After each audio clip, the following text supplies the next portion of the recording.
Sabemos que te encanta la escóbula de la brújula y que todos los fines de semana corres a escuchar el último episodio. Pues para ti tenemos una buena noticia. Hemos recuperado todos los programas pasados de la escóbula de la brújula y ya están disponibles en el podcast del programa.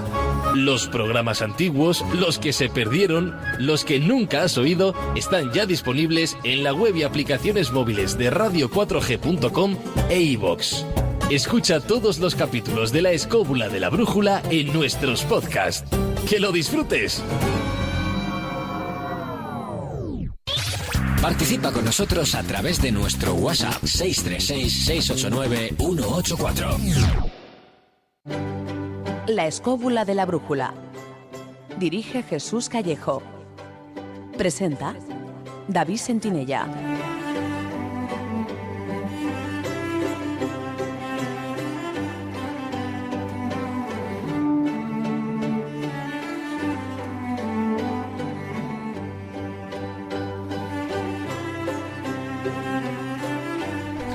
Buenas noches, amigos. ¿Qué tal estáis? Desde los estudios de Radio 4G FM en Madrid, os damos la bienvenida un viernes más a una nueva edición de La Escóbula de la Brújula.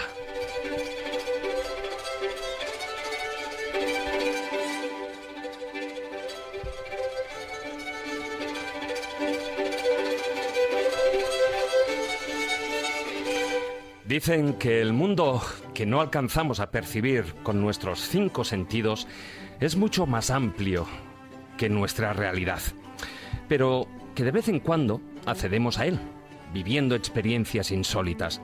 Se trata de fenómenos sobrenaturales, anómalos, que viven miles, posiblemente millones de testigos en todo el mundo y cuyas narraciones son capaces de dibujar nuestros rostros y que parecen negarse a los intentos por hallar una explicación bajo la óptica de nuestra ciencia. Por ello, hemos querido abordar el tema desde diferentes ángulos y perspectivas.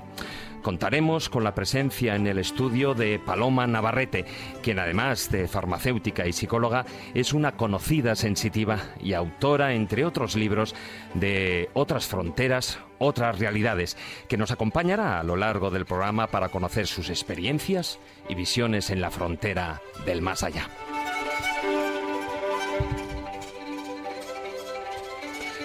También hablaremos durante el filandón con el periodista David Cuevas, autor de Dossier de lo Insólito, y con el investigador Moisés Garrido y la periodista Claudia Moctezuma, autores del ensayo Explorando Nuevos Horizontes. Y para finalizar la edición de esta noche, dejaremos a un lado a los fenómenos anómalos para abrir la sección de la Biblioteca de Alejandría y hablar de Bouillet 507, el nacimiento del Regnum Gotorum de España, el último y esperado libro del historiador Daniel Gómez Aragonés, un gran especialista en el periodo visigodo y con el que ya realizamos 2 interesantísimos programas sobre el tema.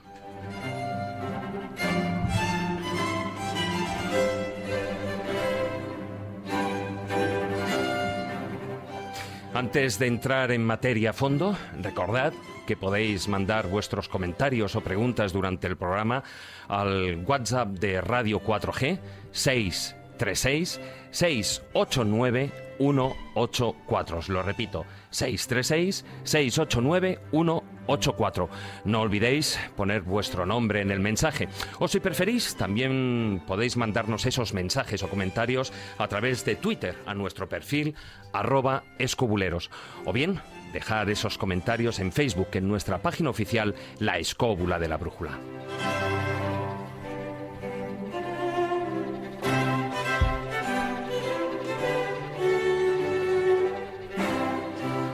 Dicho esto, y con la inestimable ayuda de Víctor San Román, que como de costumbre nos acompaña a los mandos de la parte técnica, nos subimos a nuestra particular escóbula voladora para iniciar un nuevo viaje radiofónico, en esta ocasión para adentrarnos en el siempre polémico terreno de los fenómenos anómalos. Así que preparaos, queridos escobuleros, porque comenzamos. Si quieres viajar a lugares con historia y sumergirte en los grandes misterios de nuestro mundo, La Escóbula de la Brújula, en Radio 4G.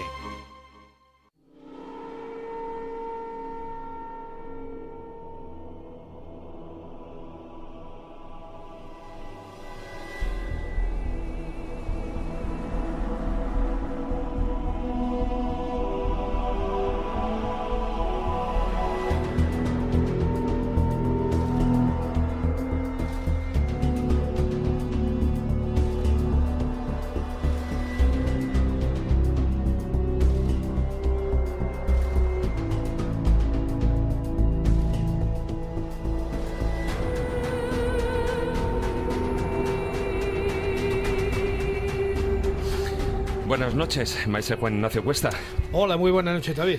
Hoy parece ser que ya están ocurriendo fenómenos anómalos, porque, Pues sí, realmente. Como se suele decir, Herr Director, nuestro director, según asegura un aparato diabólico que le llaman móvil, está en mitad de un atascazo en Madrid.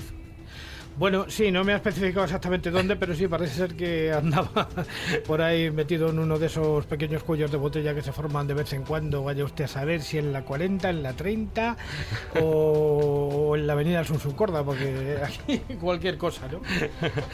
Bueno, lo que es cierto es que hace un ratito que nos ha llamado, que viene enseguidita, así que en cuanto se lo permita el tráfico, las circunstancias, aparecerá. Bueno, veremos, tendrá que pagar aquí el peaje también para entrar.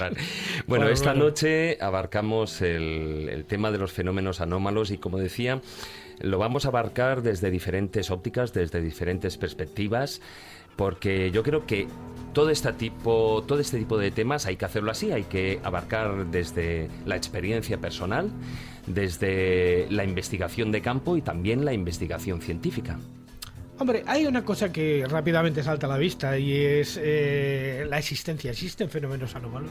Porque hay mucha gente que se niega de alguna manera, quizás su vida es lo suficientemente monótona para que no suceda nada, ningún fenómeno anómalo, nada absolutamente extraordinario. Bueno, pues yo puedo asegurar que los fenómenos anómalos están al lado nuestro perpetuamente, y no lo dejan. Desde muy pequeño leí el libro de los condenados de Charles Fort y empecé a ver cosas extrañas. Ya cogí el vicio de indagar en la prensa, meter la pluma, meter el ojo, arañar un poco la superficie de las cosas y de la actualidad, para ver que efectivamente todos los días sucede algo que es absolutamente anómalo.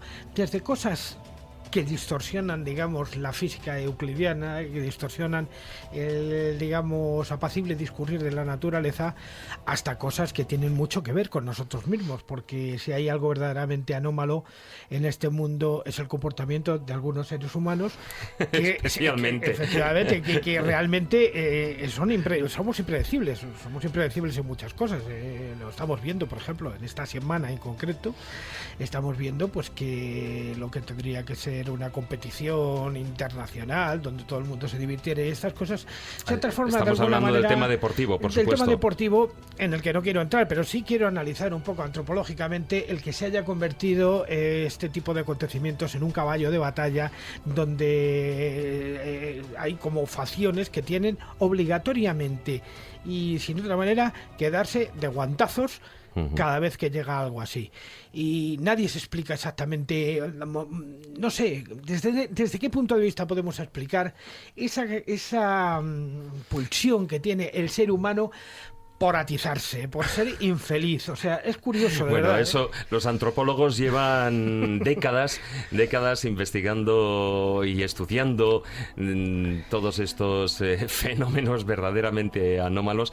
Lo que sí que esta noche no vamos a abarcar, o bueno, cuanto menos no es nuestro interés abarcar todos esos casos que, bueno, al fin y a la postre, después de una investigación, se convierten en un caso fragante de fraude, ¿no? De fraude, Claro.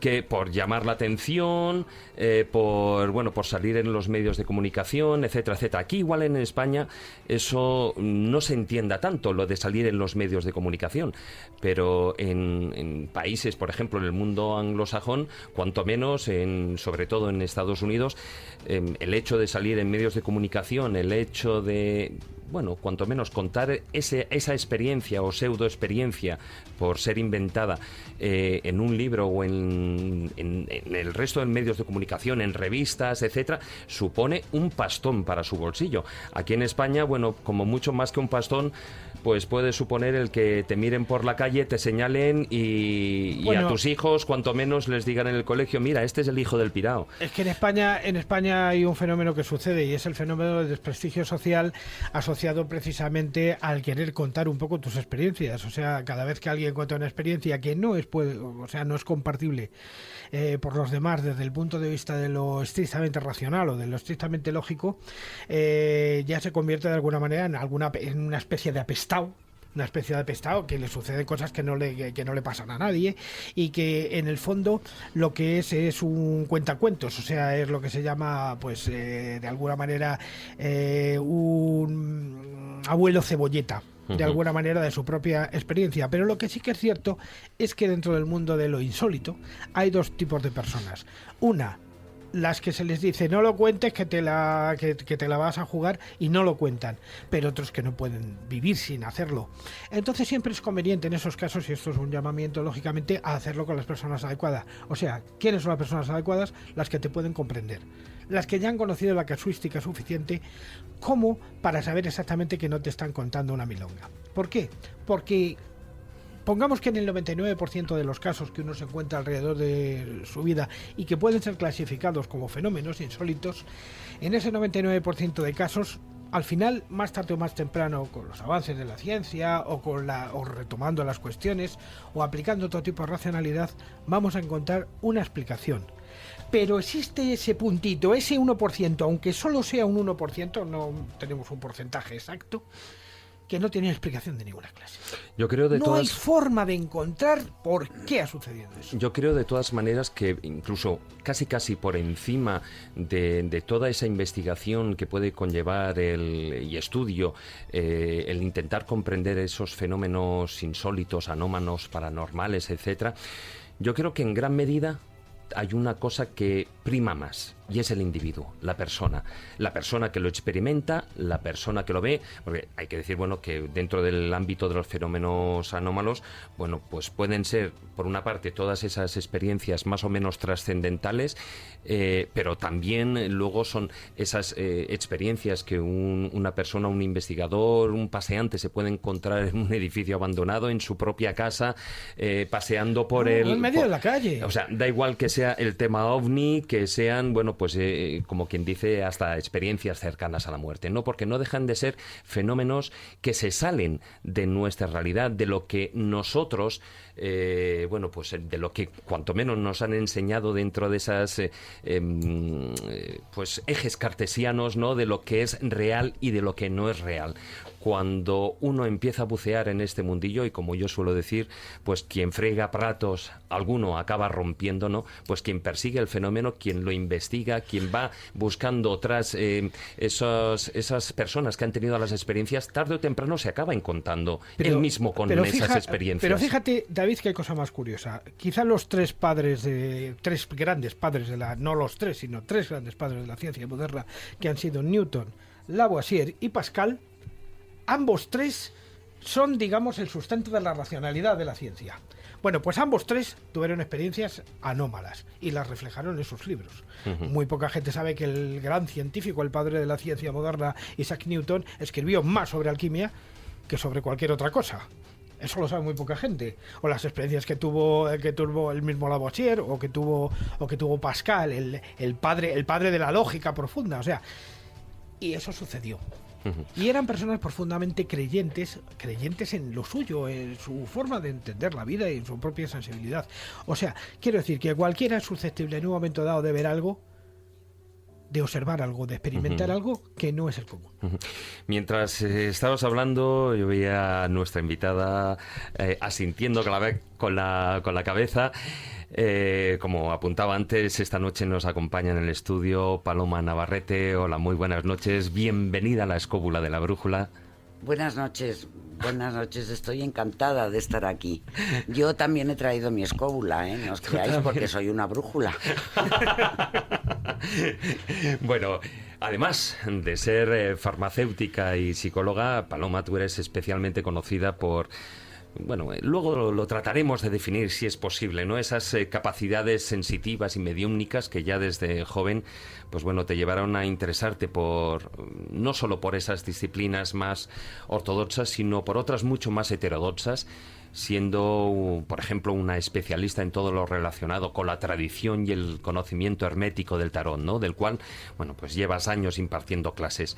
También a lo largo de tu vida has colaborado en numerosos medios de comunicación, escritos, radiofónicos, televisivos, así como también impartido conferencias en congresos, siempre o casi siempre relacionados con el mundo del misterio, y actualmente, bueno, pues colaboras de manera habitual en el programa Cuarto Milenio con nuestro compañero, con Iker Jiménez.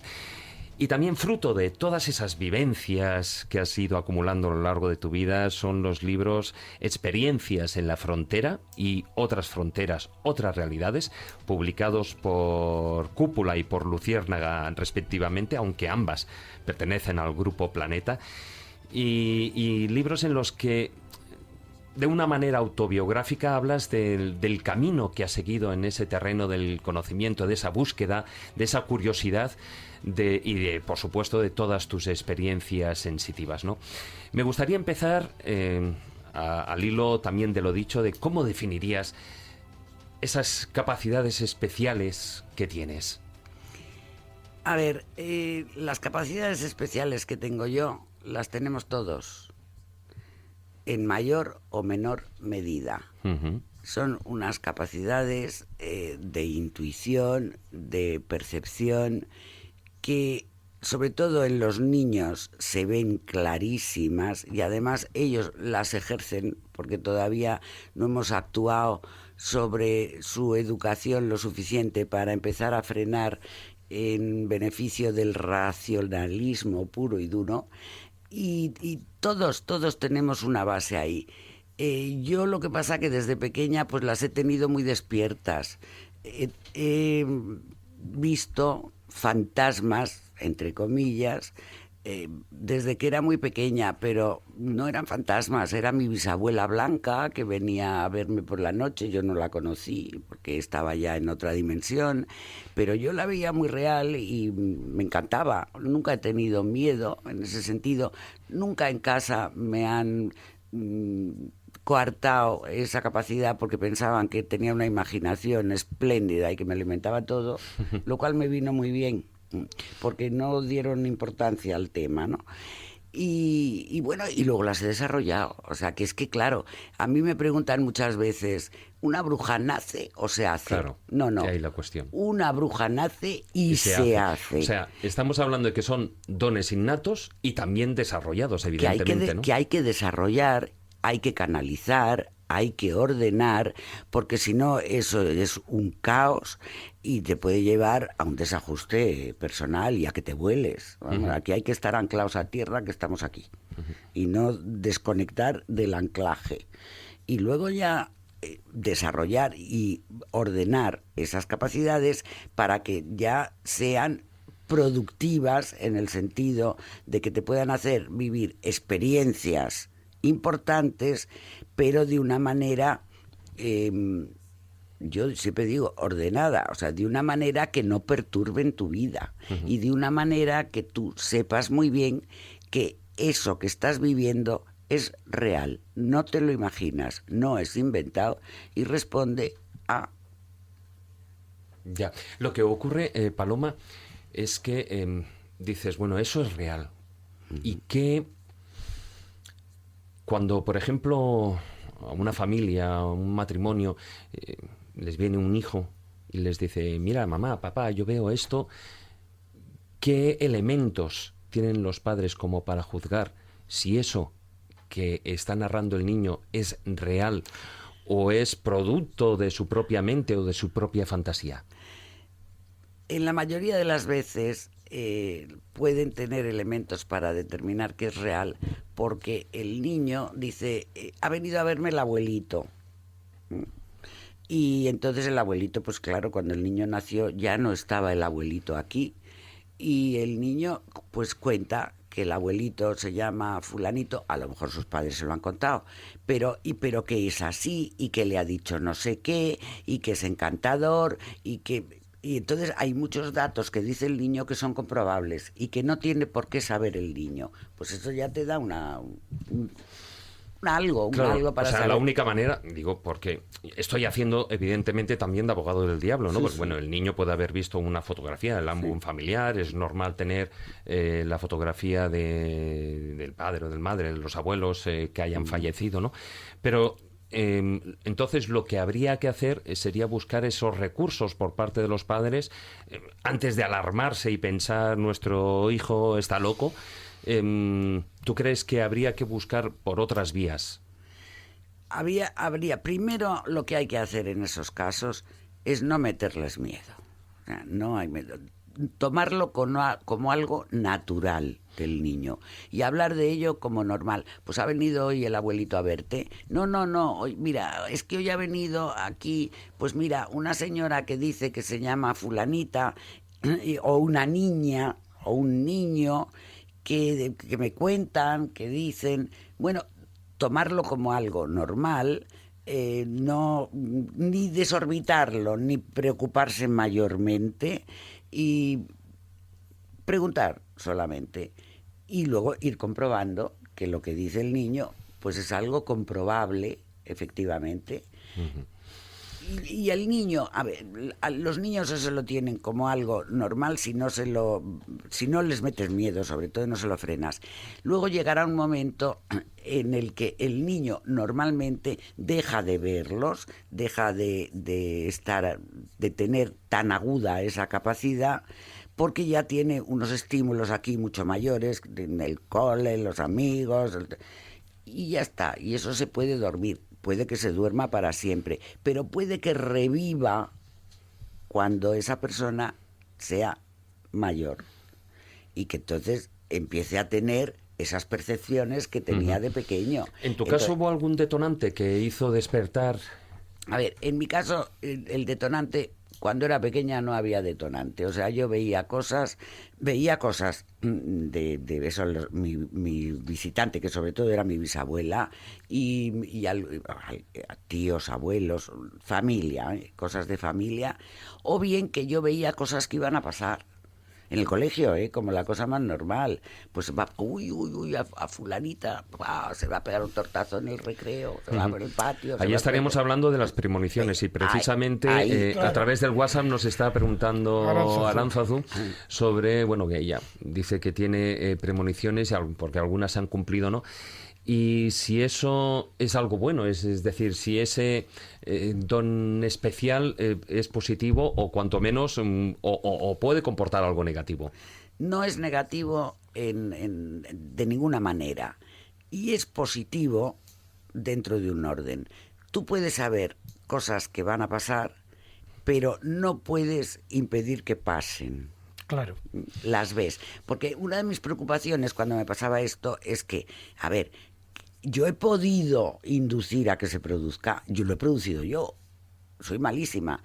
Yo tenía una niña que no me gustaba nada en el cole y cuando de repente veo que se va a cascar los dientes en el patio, dije, yo he sido, que soy malísima y como le tengo manía, a lo mejor he sido yo la que... No somos nosotros, o sea, lo que hacemos es ver, pero no podemos modificar. Entonces, ¿eso qué puede producir? La ansiedad de que tú quieres que eso no ocurra. ¿Cómo puedo yo impedir este acontecimiento? Pues no lo puedes impedir. Ahora, ¿lo ves antes? Pues tienes una capacidad para ver eso y para ver otras cosas que también te pueden servir para la vida. Pero es que, Paloma, fíjate, siempre estamos en el tema de las premoniciones o en el tema de este tipo de fenómenos que son anómalos, pero que son más comunes de lo que la gente se cree, llevándolos al terreno de lo grande, de lo magnífico, de lo significativo, cuando a veces es tan sencillo como lo que me pasaba a mí de pequeño. Yo de repente decía, está fulano a punto de doblar la esquina, y en ese momento doblaba la esquina. Claro. Era tan simple como eso, no tenía más trascendencia que sabías que iba a doblar la esquina. ¿Cómo lo sabías? No lo sé. Porque te viene la información. Claro.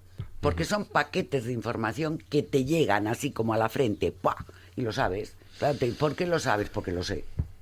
No hay otra. Y en la vida normal y cotidiana ocurre muchas veces. Sí, claro, eso cuando vas en el metro, simplemente, fíjate, hubo un fenómeno, por ejemplo, que todo el mundo lo ha podido experimentar. Tú vas en el metro y de repente le miras a uno a la nuca y se vuelve. Claro. Naturalmente. Pero, a ver, eso es porque siente tu energía. O sea, evidentemente estás sintiendo que hay una energía que está entrando que no es la habitual y se vuelve para investigar de qué se trata. Fíjate, y sobre ese fenómeno, Rupert Sheldrake en Cambridge, él realizó investigaciones al respecto y tiene libros escritos, ¿no? Pero quería retomar uno de los puntos antes has afirmado que esas capacidades las tenemos todos en mayor o menor medida desarrolladas, pero esas, digamos, capacidades especiales de esos niños que ya de una manera, o sea, siendo pequeños, ya las tienen, ¿esto podríamos decir que se hereda? Normalmente se hereda, pero normalmente se salta una generación, o sea, de abuelos a nietos. O sea, es un gen recesivo, ¿no? Sí. Como la calvicie. Bueno, ¿por qué le vamos a hacer? Pero eso es tradicionalmente. Y eso ocurre, por ejemplo, mis hijas, bueno, pues son intuitivas dentro de un orden, pero normal. Tengo 2 nietas y son brujísimas. Y además brujísimas, porque lo sé porque jugamos en los juegos a la telepatía, al no sé qué, en plan juego, y realmente tienen que las desarrollen o no, eso es cosa suya y yo ahí no me meto para nada. En ocasiones se puede distinguir o confundir, por ejemplo, premoniciones con intuiciones. Es que la intuición está en el inicio de todo esto, o sea, la intuición es ese sexto sentido que te hace ir más allá. Tienes una intuición y esa intuición se cumple. Pues si eso lo proyectas a un grado mayor, pues ya es una premonición. Es que la intuición, que es una de las cosas menos estudiadas del mundo, tú sabes que por ejemplo, ha habido grandes sabios en la historia reciente de la humanidad que estaban enloquecidos con la intuición. Einstein, por ejemplo, era un loco de la intuición. La intuición es el conocimiento aprendido, pero aprendido de una manera que luego no pasa por la racionalidad. Actúa automáticamente. Entonces, sucede a tal velocidad que tú no lo pasas por la razón. Es muy parecido. Yo siempre pongo, cuando alguien, un escéptico, me dice, no, es que eso de la intuición es la intuición, yo siempre le explico esto a mis alumnos de la universidad, a todo el mundo se lo explico. La intuición es única y exclusivamente esa capacidad que tú tienes en un momento dado, semejante a esa capacidad de poder escribir en un teclado de una máquina de escribir sin necesidad de mirar las teclas, es semejante a eso. No es exactamente eso, pero es semejante. Bueno, eso es un aprendizaje, realmente. No, es un aprendizaje, pero es un aprendizaje que cuando ya adquiere el modo automático, cuando ya adquiere el modo automático, te permite saber que hay otros modos automáticos que están dentro de ti y que están funcionando y que seguramente funcionan desde que tú eras muy pequeño y que a lo mejor ni siquiera tú los has creado, sino que te vienen dado por la propia genética. A ver, yo te concedo que la intuición puede ser una exteriorización del inconsciente. Eso sí, que tú tienes ahí un conocimiento previo metido en el inconsciente que no filtras, que no pasa por la razón y que surge en un momento determinado y te da esa intuición. La intuición no llega a ser premonición. La premonición es algo más que la intuición. No, yo hablo de intuición. No, pero te quiero decir, la intuición está en la base porque si tú eres muy intuitiva ya tienes una ventana abierta a algo más. Pero la premonición, es que la premonición es algo difícil de explicar. La premonición es un bloque de información que te llega, pero te llega de fuera. No lo elaboras tú, ni sale desde dentro. Te llega de fuera y lo ves. Ya está. La intuición partiría de uno mismo. La intuición parte de uno mismo. Antes de entrar, bueno, me gustaría hablar de algunos elementos, pero bueno, los fenómenos extraños también tienen su duración y evidentemente el que no sabe, o cuanto menos no tiene intuiciones o no tiene premoniciones, es Jesús Callejo. ¿Qué tal? Noches. Nada, Ya ha llegado. ¿De qué hablamos hoy? ¿De fenómenos anómalos? Pues hoy Sí, me ha sí, ocurrido ya un lo hemos fenómeno dicho. anómalo. Pero no has tenido ni la premonición ni la intuición de que iba a haber ese atasco. Bueno, por lo menos estaba escuchando el partido de España mientras el atasco, y yo creo que era un accidente, ¿verdad? Esa es la pena, y por eso ha habido el atasco. Lo que nunca había pasado tiene que pasar hoy, con lo cual, bueno, no existe la casualidad, pero aquí estoy. Un poco tarde, pero hablando aquí. de casualidades, es cierto que, bueno, yo creo que todos hemos vivido en mayor o menor medida un fenómeno. Y un fenómeno, por supuesto, anómalo. En muchas ocasiones, cuando estamos en platós de televisión, en programas de radio, donde no se tocan habitualmente este tipo de temas, cuando se trata de magazines, de, yo que sé, programas por la tarde, y nos llaman para entrevistarnos o para aportar cierta información sobre algún tema, pasa algo en el plató. Una luz, de repente resulta que tienes que entrar en directo y falla una cámara, cosas de estas que, además, a mí me lo han comentado muchas veces, ¿no? Es A decir, mí me pasa mucho, sobre todo cuando habla de duendes y de hadas. Eso no sé es qué así, ocurre, los eso es duendes de la así, radio. eso es así, eso Es verdad, ocurre. o sea, que a mí eso me ha ocurre. pasado, y mira tú, por casualidad, ya sabes que no existe la casualidad, hoy, justo lo que nunca había pasado, y que es llegar tarde al programa, pues hoy ha ocurrido. Pero es cierto que de vez en cuando se da una serie de confluencias, por suerte, nada grave, y todo se puede contar y queda en la mera anécdota. Pero bueno, es cierto que el programa, o el tema, o la energía que se genera alrededor de un programa, Que se mueve pues mucha energía. mueve cosas, y tú lo sabes muy bien, Paloma, Claro, así que... Claro. De Eso todas maneras, ocurre. todos sabéis el aforismo, dice que una impresora no sepa que tienes prisa. Sí, una impresora, un ordenador, en general, que ningún elemento mecánico sepa que tienes prisa. Aquí ha ocurrido algo parecido, ¿no? Digo, que llego a las 10, que llego, no llego. Pero bueno, da igual, sé que estabais ya bien animaditos Sí, con sí. el tema. Así que me tenéis que poner al día un poco de lo que habéis comentado en esta primera media hora, pero bueno, aquí estamos, en otras fronteras, otras realidades. Sí, exactamente. Y lo que comentaba, que me gustaría hablar de, antes de entrar ya en el filandón y de hablar también con otros contertulios que tendremos esta noche, me gustaría hablar de una serie de elementos que utilizas y utiliza mucha gente como mediación para, bueno, pues para acercarse a ese tipo de fenómenos anómalos.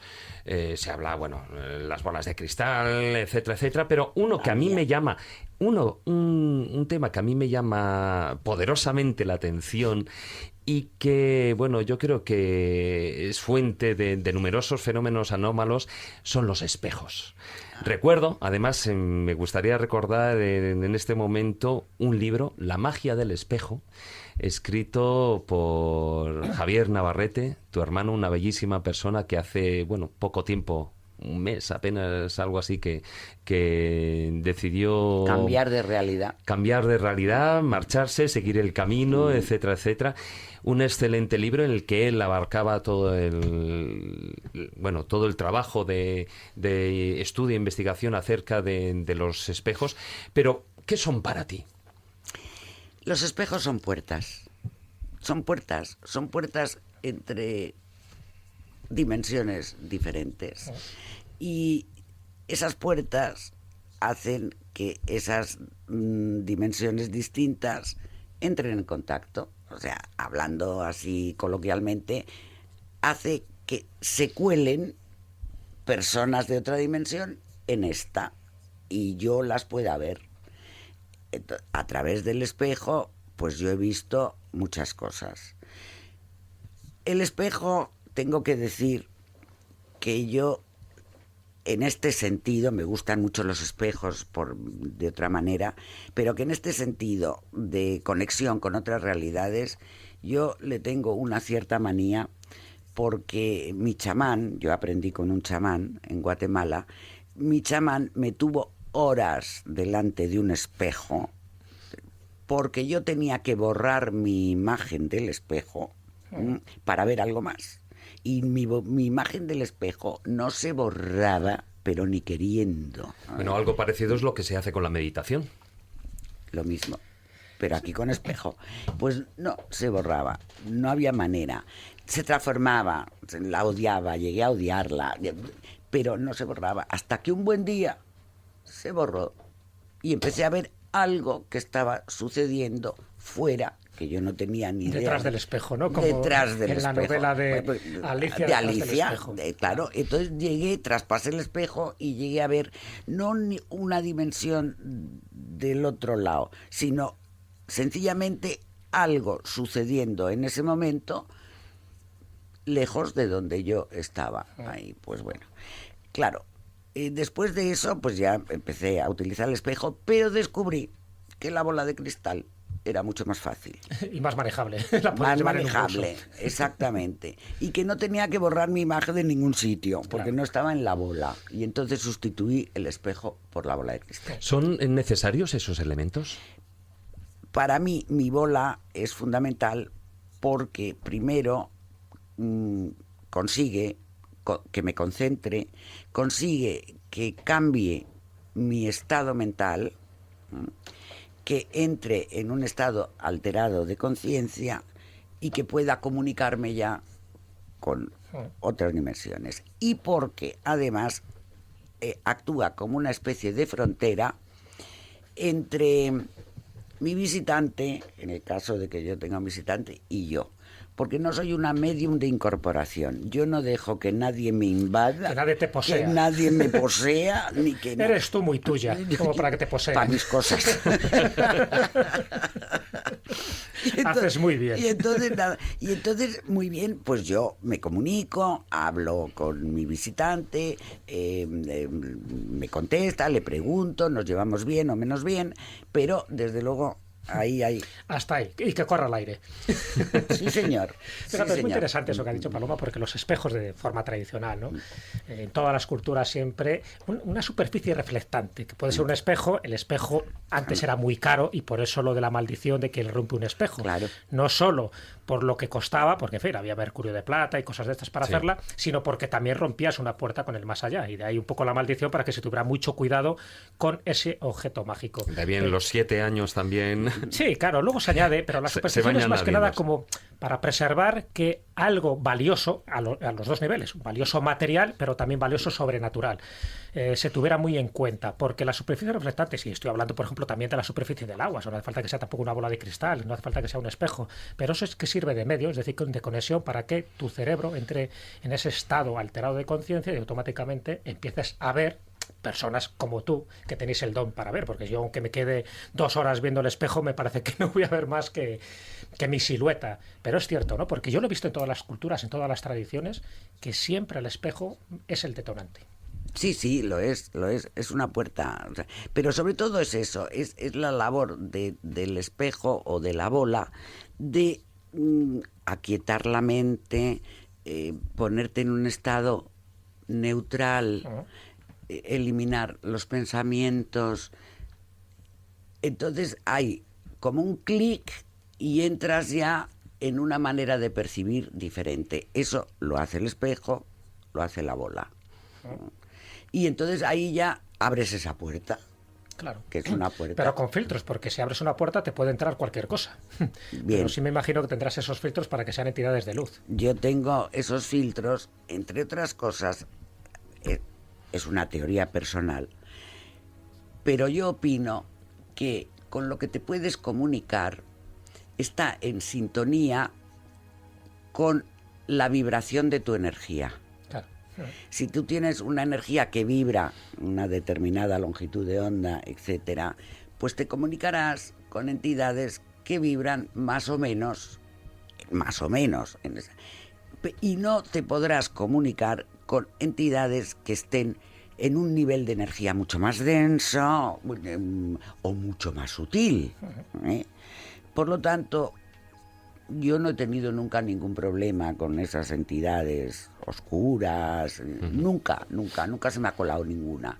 Pero yo creo que es una cuestión vibratoria y de sintonía vibratoria, ¿sabes? Siempre las energías están por medio, exactamente. Sí. Bueno, yo dejaría aquí la introducción, luego hablaremos a lo largo del filandón pues de otros apartados, como pues es posiblemente uno de los fenómenos anómalos más temidos por la gente, que es el de la fantasmogénesis, el término digamos parapsicológico. Otro también que llama muchísimo la atención, el de la bilocación, por ejemplo, que tú hablas en tus libros.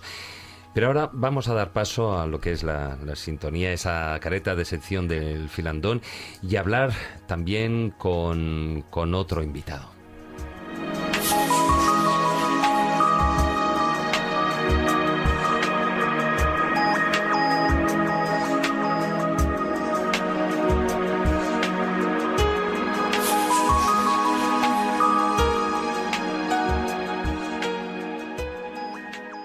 Nuestro número de WhatsApp, 636-689-184. Hola, soy una de las muchas personas que colabora con la UID comprando su euroboleto. Por tan solo €1 diario, ayudas a muchas personas con discapacidad y al mismo tiempo tengo la opción de hacerme millonario. ¿Y a ti no te gustaría serlo? Organización Impulsora de Discapacitados, 902-113-883. Si eres discapacitado, llámanos. Si no lo eres, apóyanos. Contamos contigo.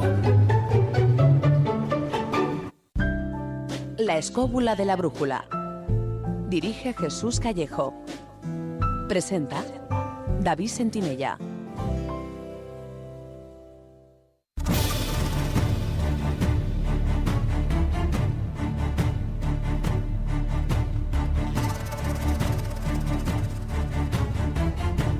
Comienza El Filandón.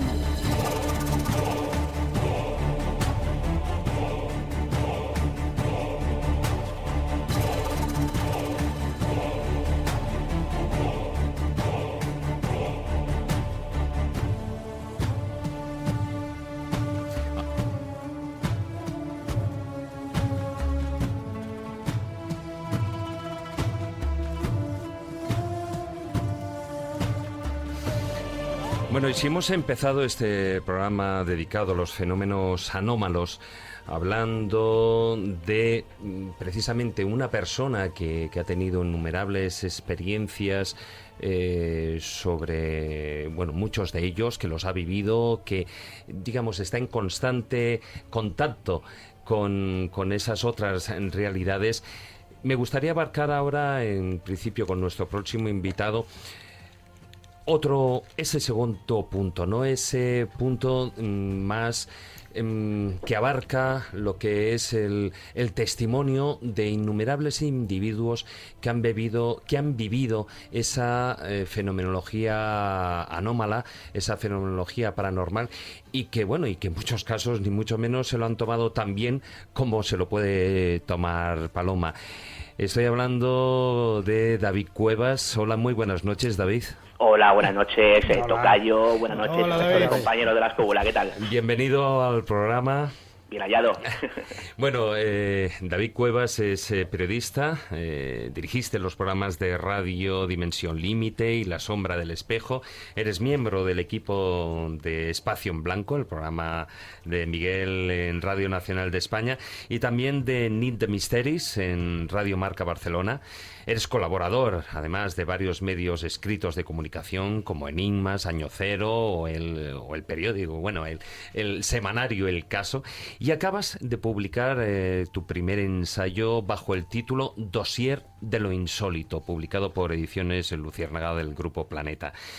Un dossier de casos que has investigado personalmente y en el que te has centrado, como decía, sobre todo en los testigos de esos fenómenos insólitos. Sí, efectivamente, ¿no? El dossier de lo insólito lo que muestra principalmente, digamos que tiene dos partes. y la primera parte, los principales protagonistas son esos testigos, ¿no?, de lo insólito, esas personas que en propias carnes, en primera instancia, han sido pues partícipes de algún tipo de experiencia que tiene que ver con algún tipo de fenómeno anómalo, que no es ese tema que estáis abordando pues esta noche en La Escóbula, ¿no? Y bueno, pues hay asuntos pues desde los famosos y esquivos ovnis hasta fenómenos de tipo poltergeist, apariciones de tipo presuntamente fantasmal y otras tantas experiencias que bueno, que me gusta o me ha gustado ir recogiendo sobre el terreno durante los últimos 10 años para poder plasmarlo en esta ocasión pues por escrito en este dossier de lo insólito. Eres un coleccionista de testimonios, eres un coleccionista de casos, pero tú siempre has resaltado el especial interés que tiene el individuo, la persona que padece, en muchos casos, que padece el fenómeno. ¿Te has encontrado con mucho fraude? Pues sí, la verdad es que sí. Cuando me estoy refiriendo a fraude voluntario, ¿eh? Sí, entiendo. A ver, cuando abordas la indagación de alguna manera o las pesquisas a la hora de afrontar ciertos fenómenos, más que vividos directamente por un testigo como tal, que también hay algún caso, sí que me he encontrado con... No se puede dictaminar a 100% en la mayoría de los asuntos con los que me he topado que pudieran de alguna forma catalogarse como dudosos de fraude absoluto, ¿no? Sí es cierto que me he ido encontrando en algunos casos, como por ejemplo aparecen en el libro, ¿no? De forma un poco más extensa, como las caras de Belmez, o todo lo que tiene que ver, por ejemplo, con el fenómeno de esta presunta medium británica, Anne Germain, ¿no? Del famoso programa de Telecinco, más allá de la vida, que yo imagino que la mayoría de los escubuleros conocerán, ¿no? Sí que es cierto que conforme pues yo mismo o junto a otros compañeros hemos ido indagando a ese respecto, nos hemos ido encontrando que la fenomenología no era tan espectacular ni tan presuntamente inexplicada como en un principio se nos hacía parecer, ¿no? O sea que la respuesta sí es cierto que hay un gran número de casos con los que terminamos encontrándonos con, sin un fraude absolutamente pues tajante, sí con indicios que llevan a pensar que aquello no es tan extraño. Pero en lo que respecta a esta primera parte del libro, de Dossier de lo insólito, lo cierto es que todos los casos que aparecen recogidos a mí me han dado la absoluta fiabilidad de que el testigo, si bien no ha vivido exactamente lo que dice haber vivido, él cree haberlo vivido. Eso es algo que yo he considerado que era absolutamente obligado antes de plasmar, digamos, o que esos casos pasaran esa suerte de criba, ¿no? Particular. Y la manera de intentar saber es muy complicado, ¿no? Porque evidentemente yo soy un periodista, no soy una máquina de la verdad con patas, ¿no? Es complicado, pero sí es cierto que me gusta mucho tratar con los testigos en persona, cara a cara. De esa manera quizás un poco más sencillo, si esa persona de alguna manera lo que pretende es tomarte el pelo o tiene algún tipo de afán de notoriedad. Por ejemplo, si le preguntas a un testigo lo que ha visto y lo primero que te cuenta antes de explicarte las condiciones es, bueno, ¿esto en qué programa lo vas a sacar? Porque quiero que salga mi nombre completo. Pues hombre, a lo mejor de antemano dices, bueno, este hombre tiene cierto afán de notoriedad. Eso no quita que lo que haya vivido te pide dinero de entrada, claro. Claro. Pero si, por ejemplo, te encuentras con un caso y te dicen, bueno, esto, a ver cómo lo vas a contar, yo sinceramente no quiero que salga mi nombre, tengo miedo a que de esto de alguna manera se conozca y me puedan reconocer y con lo que ello supone. Claro, ahí ya de entrada estoy hablando de una forma muy resumida, ¿no? Muy chusca, para que nos entendamos. El tema sería mucho más complejo, ¿no? Pero digamos que hay ciertos marcadores personales, principalmente cuando estás en persona con el testigo, que te hacen ya de por sí ver que aquello puede realmente ser algo inexplicado y no tanto algún tipo de suerte de parafernalia, ¿no? Eso yo creo que es importante distinguirlo y creo que la mejor forma de hacerlo, insisto, es primero curtiéndote a la hora de hacer este tipo de entrevistas y segundo, a poder ser que dichas entrevistas se puedan realizar sobre el terreno, ¿no? Hombre, David, olfato de periodista, ¿no? No, hombre, David, y además ya sabes que hay que aplicar la hermenéutica, o sea, hay que saber interpretar todos los signos, todas las cosas, todo lo que te está sucediendo en ese momento, porque claro, igual te está contando una historia que no es exactamente la misma historia que tú estás escuchando. Bueno, sí, no, por supuesto, es que, a ver, casos hay de toda clase y condición. Yo me he encontrado en varias ocasiones, en el libro no aparece casi nada de esto, ¿no? Pero sí es verdad que hay veces que me he encontrado con cada personaje que dices, bueno, esto, quiero decir, ya de entrada, dices, esto no puede ser. O sea, aunque hay que seguir indagando eso. La primera impresión, yo creo que es importante para marcar un poco la pauta, pero no definitiva, ¿no? Es decir, yo creo que hay que tomarse estos temas con un sano escepticismo de esos de los que dudan por sistema, nunca de los que niegan por sistema, ¿no? Esto es importante. Y claro, ese sano escepticismo también viene bien precisamente a la hora de intentar dilucidar si lo que te están contando, oye, es una patraña o realmente tiene un viso de verosimilitud. Y es, insisto, el caso o en esta ocasión, digamos que podría considerar que cubre todos los asuntos o todas las pesquisas que he ido realizando pues para traer estos casos, ¿no? A ver, David, una cosilla. Mira, este libro tiene un acercamiento escéptico, yo creo que sano escepticismo a este tipo de materias llamadas de misterio, ¿no? En general. Y eso yo creo que es una característica que le hace diferente a otros libros de estas temáticas. No te voy a preguntar, evidentemente, por las caras de Belmez y por ese olfato crítico, ¿no?, que tienes y además lo muestras en este libro, pero sí me gustaría que de una forma, en fin, breve, ¿no?, porque vamos a poner también algunos de los cortes que nos has pasado, me dijeras algo sobre la Santa Compañía. Forma parte de la tradición, se sigue viendo, y hay gente que miente, las Santas Compañías a veces son burlas o realmente hay toda una parte sobrenatural y que en Galicia creen exactamente que es un fenómeno real de apariciones post-mortem. Es complicado responder a esa pregunta de forma tajante. Bueno, yo diría que casi que es imposible. Jesús, me vas a perdonar. Sí, claro, por eso te digo que hay una parte de tradición, pero hay gente que lo sigue viendo actualmente. Tú has entrevistado a gente, a testigos. Sí, efectivamente. Fíjate, curiosamente, en el capítulo que dedico a la Santa Compañía, lo que yo me encontré en su día, cuando fui con mi compañero Víctor Ortega, año 2006, si mal no recuerdo, hace 10 años ya, ¿no? Fuimos a Galicia y estuvimos recogiendo varios casos de lo que en principio, a priori, eran pues sucesos que tenían que ver con la Santa Compañía, con la famosa comitiva, ¿no? Pero es curioso que cuando empezamos a entrevistar a ciertas personas y efectivamente lo estaban narrando, que en ciertas situaciones que estaban muy cercanas a lo que podría considerarse un asunto, bueno, no alejado de la muerte, por ejemplo, velando a un ser querido que está a punto de morir, en situaciones parecidas, creyeron encontrarse con la Santa Compañía. Entonces, ¿qué pasa? Que aquí surge algo muy interesante, y es que los casos con los que nos encontramos fueron personas que no se quedaron simplemente en la primera impresión. Es decir, ves algo a lo lejos, unas sombras que parece que andan en formación, claro, está a punto de morir un familiar al que yo estoy velando, esto es la Santa Compañía. Si la cosa se quedara ahí, si nadie se acercara a enfrentarse con aquello para saber fehacientemente qué es, nos tendríamos un testimonio de Santa Compañía perfecto. Pero nos encontramos con que esas personas, valientes ellas, en varios casos que recojo, se acercaron para ver aquello. Dijeron, bueno, esto parece la Santa Compañía, tengo miedo, pero quiero saber realmente si esto es real o no. Y cuando se acercaron, oh sorpresa, en varios de esos casos se encontraron con que no era la Santa Compañía. Que era algo perfectamente explicable, ¿no? No voy a entrar demasiado en no era un botellón tampoco, ¿no? Nos perderíamos.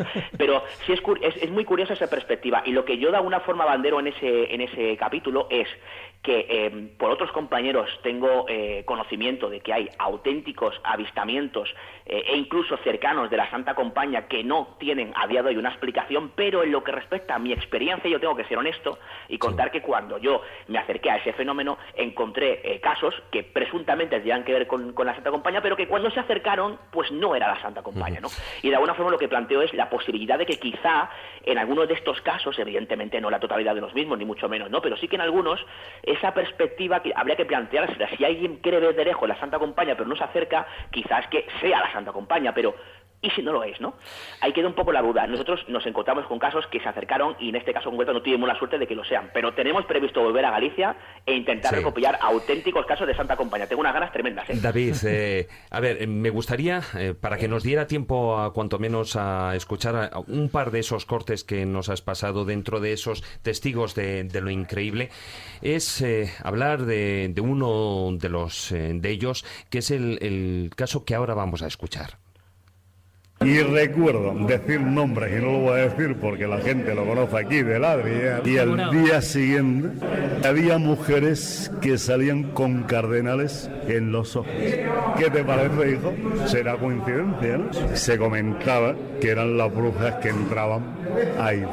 La gente que se comentaba en el pueblo que eran brujas, decía, mira, esta fue la que le dimos anoche. ¿Cómo te explicas eso? Y mi madre le ha pasado 2 o 3 veces, y sobre todo en invierno. David, este es el caso, bueno, ubicado en Las Hurdes, lo que podemos llamar Las Brujas, ahí en el Ladrillar, donde además también, bueno, pues hay otro tipo de fenomenología más relacionado con que un duende, un pájaro y tal, pero cuanto menos esa gente que te estaba contando ese tipo de fenomenología, que incluso alguno de ellos había vivido porque, según narras en el libro, ¿no? Pues habían aparecido al día siguiente con un ojo morado, ¿no? De los golpes que les daban a esas luces extrañas que aparecían. ¿Qué explicación puede tener eso?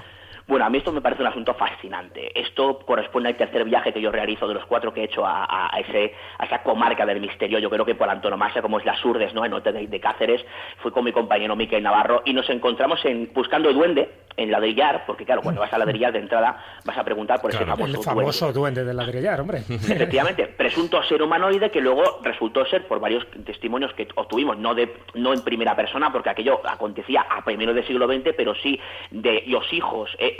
Gregorio Iglesias, que es a quien acabamos de escuchar, a uno de ellos, nos explicaba que aquello era un pájaro gigante, ¿no? No tenía nada que ver con un ser humanoide, pero bueno, igualmente tenían un pánico atroz, ¿no? Pero en lo que respecta al tema de brujas, fuimos preguntando y nos encontramos precisamente con casos como estos, ¿no? Él era un niño cuando estaba con sus padres y efectivamente una luz entraba por la ventana y los padres lo identificaban rápidamente con las brujas, que esto es un asunto fascinante, porque en otros ambientes a lo mejor esa luz se hubiera identificado con cualquier otra cosa, con algo relacionado con difuntos e incluso con lides ufológicas, ¿no? No, aquí automáticamente se identifican con las brujas. Y zapatillazo en ristre, zasca, zasca, zasca, la luz se divide en montones de ellas y bueno, pues aquello sale. Y al día siguiente veían a personas con cardenales en los ojos y decían, esta es la bruja, aquí está la prueba, ¿no? Independientemente de si realmente aquella señora a la que señalaban y la noche anterior se había convertido en bruja para entrar por la ventana en forma luminaria, lo que me parece apasionante es antropológicamente un asunto de estas características. Estamos hablando de que en pleno siglo XXI, esto fue el año 2013, si mal no recuerdo, siguen creyendo en las brujas. Y es más, el propio Gregorio nos decía que ellos sabían perfectamente en el pueblo, con nombres y apellidos, quiénes eran las brujas que se iban a un sitio apartado para realizar sus rituales.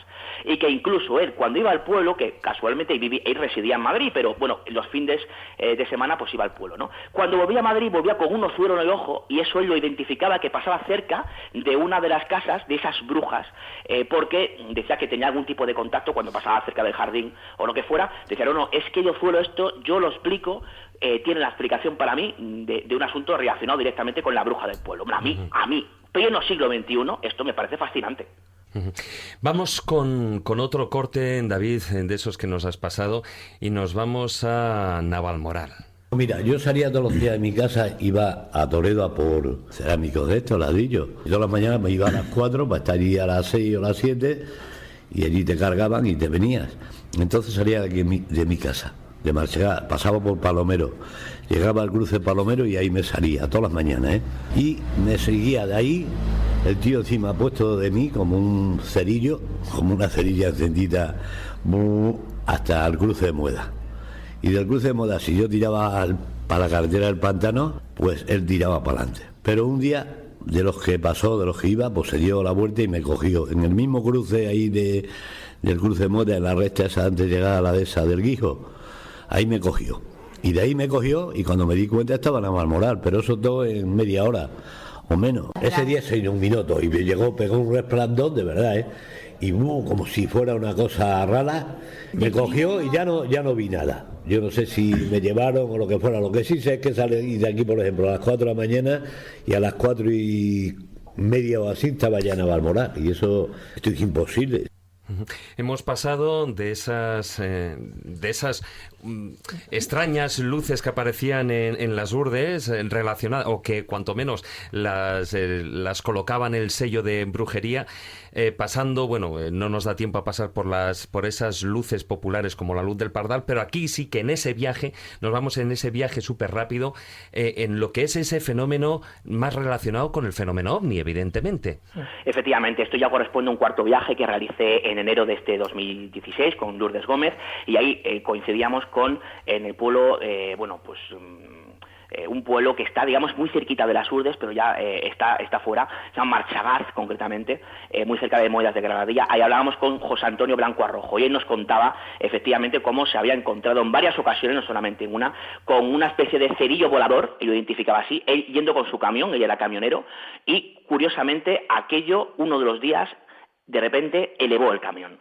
Él no tiene ninguna explicación al respecto, sabe que perdió la noción del tiempo, y lo que recuerda es haber aterrizado, digamos, ya en el suelo, después de esa experiencia, podríamos llamarlo de semiautución en carretera, pero ni siquiera llegó a tal, ¿no? Y recordaba perfectamente como un trayecto que tenía que hacer en una serie de horas, lo hacía pues en un tiempo muy limitado. Un trayecto de 2 horas lo hacía en media. No solo eso, sino que él también llegó a contarnos que una de las veces, porque le pasó varias veces, que aquello levantó el camión. Era en este caso otro camión diferente, no era el Pegaso, era un camión articulado. El camión cayó mal, de forma que tuvo un accidente incluso, lo que supuso para ella auténtica ruina por el tema del camión, y claro, dio la explicación de que se le habían pinchado las ruedas en este caso ante la aseguradora, ¿no? Pero él explicaba que había sido el mismo objeto extraño que le había levantado el camión, y con la mala suerte de que aquello al caer, según siempre sus palabras, pues aquello, pues no había caído precisamente como debía, ¿no?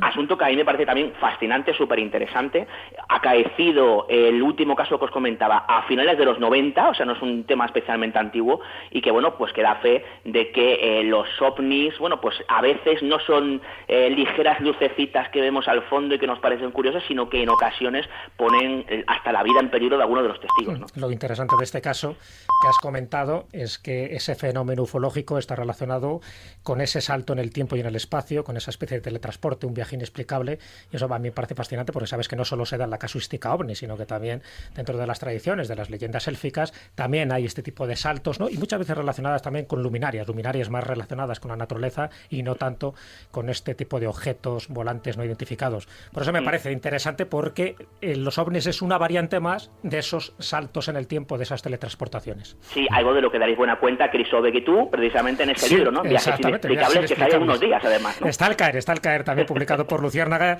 y donde contaremos unos cuantos casos, muchos de ellos inéditos, pero bueno, ahí lo dejamos caer. Bueno, David Cuevas, tenemos que dejarte ahí, no sin antes recomendar esta lectura, Dossier de lo insólito, publicado por Luciérnaga Ediciones, secretos de Estado, fenómenos extraños, aparecidos y ovnis. Aquí solo hemos abarcado esa parte de lo que es esos testigos de lo increíble, pero en el libro hay muchísimos temas más. Muchas gracias, David, por haber estado en la Escóbula de la Brújula. Pues nada, muchas gracias a vosotros, y bueno, pues hasta la próxima. Un placer. Un abrazo.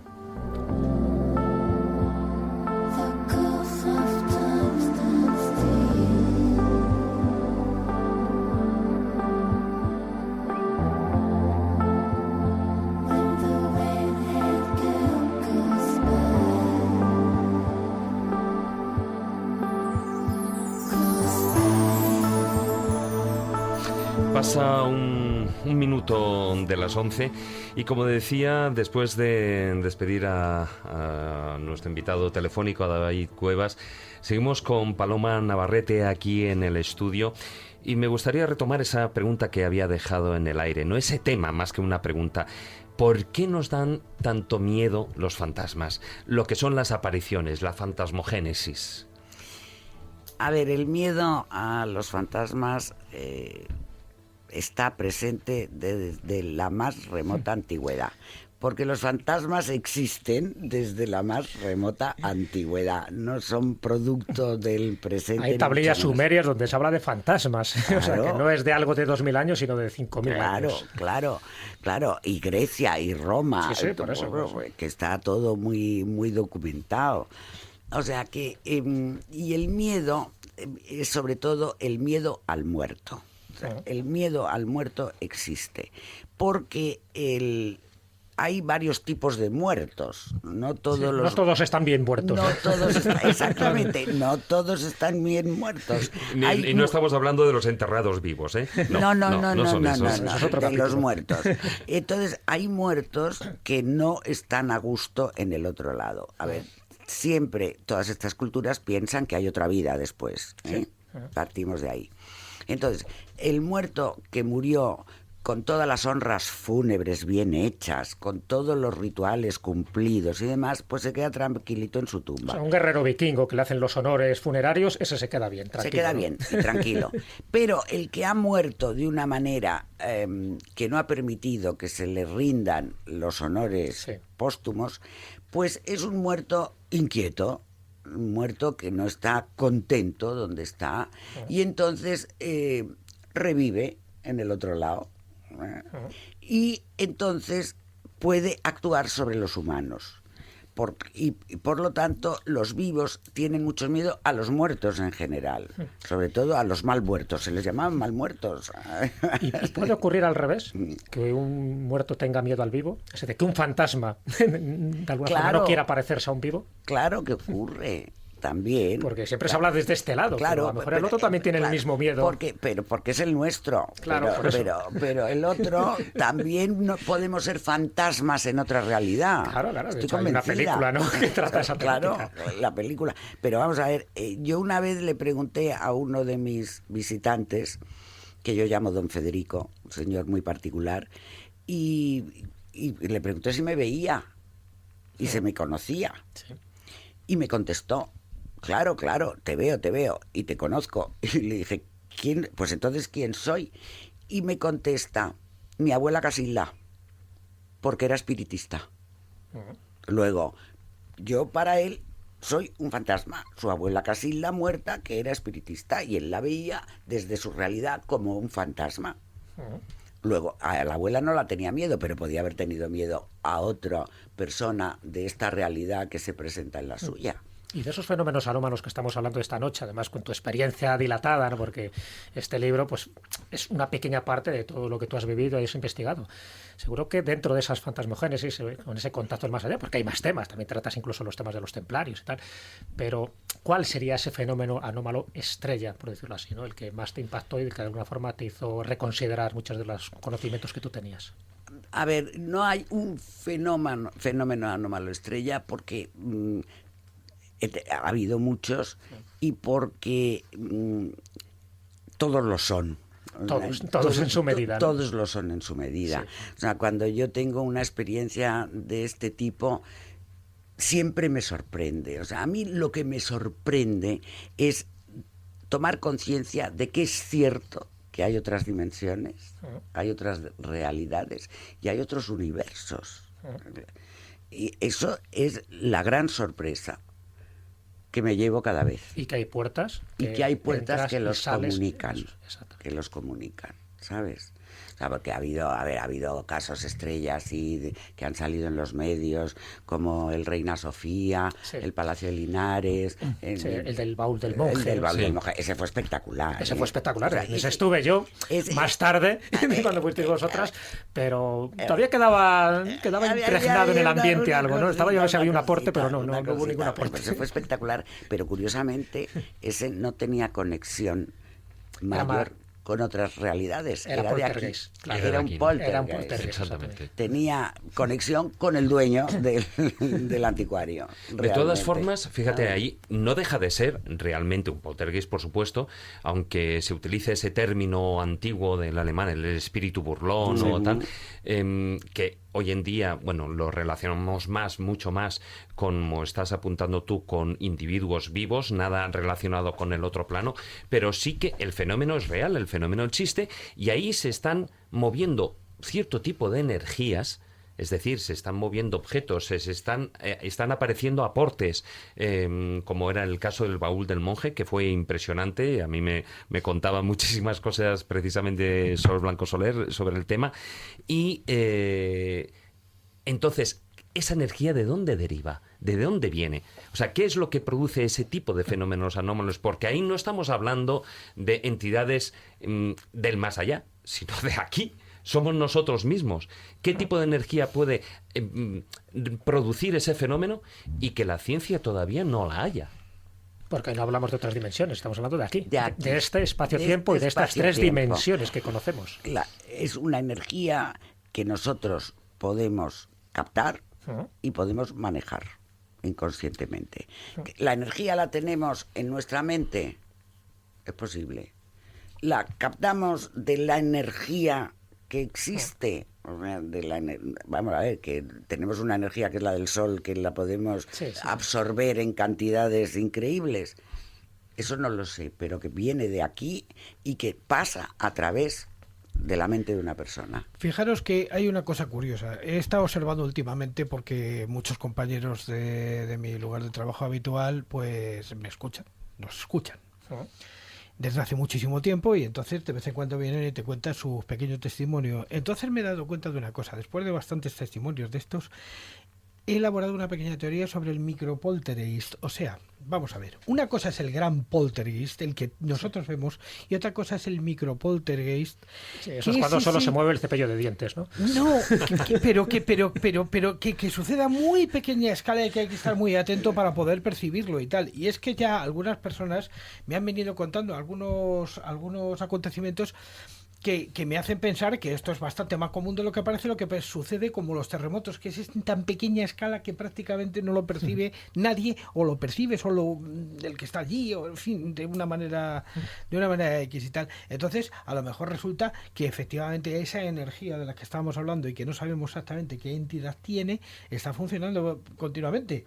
Y lo que pasa es que no tenemos instrumentos para poder detectarla y poder medirla, ¿no?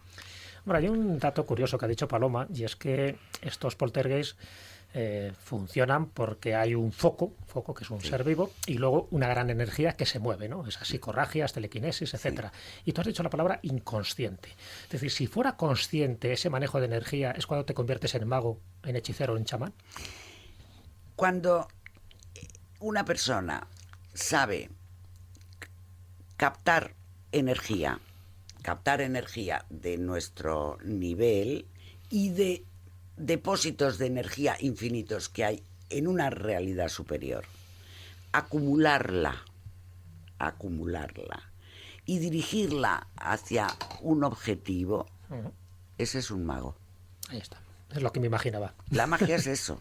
Luego la vestimos con rituales y sobre todo con la palabra, que es la que realmente tiene la magia de manejar esa energía. El poder de la palabra. El poder de la palabra.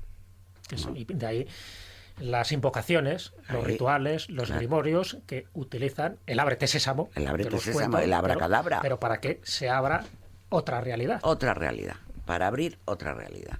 Pues eso es la magia realmente. Un mago es eso.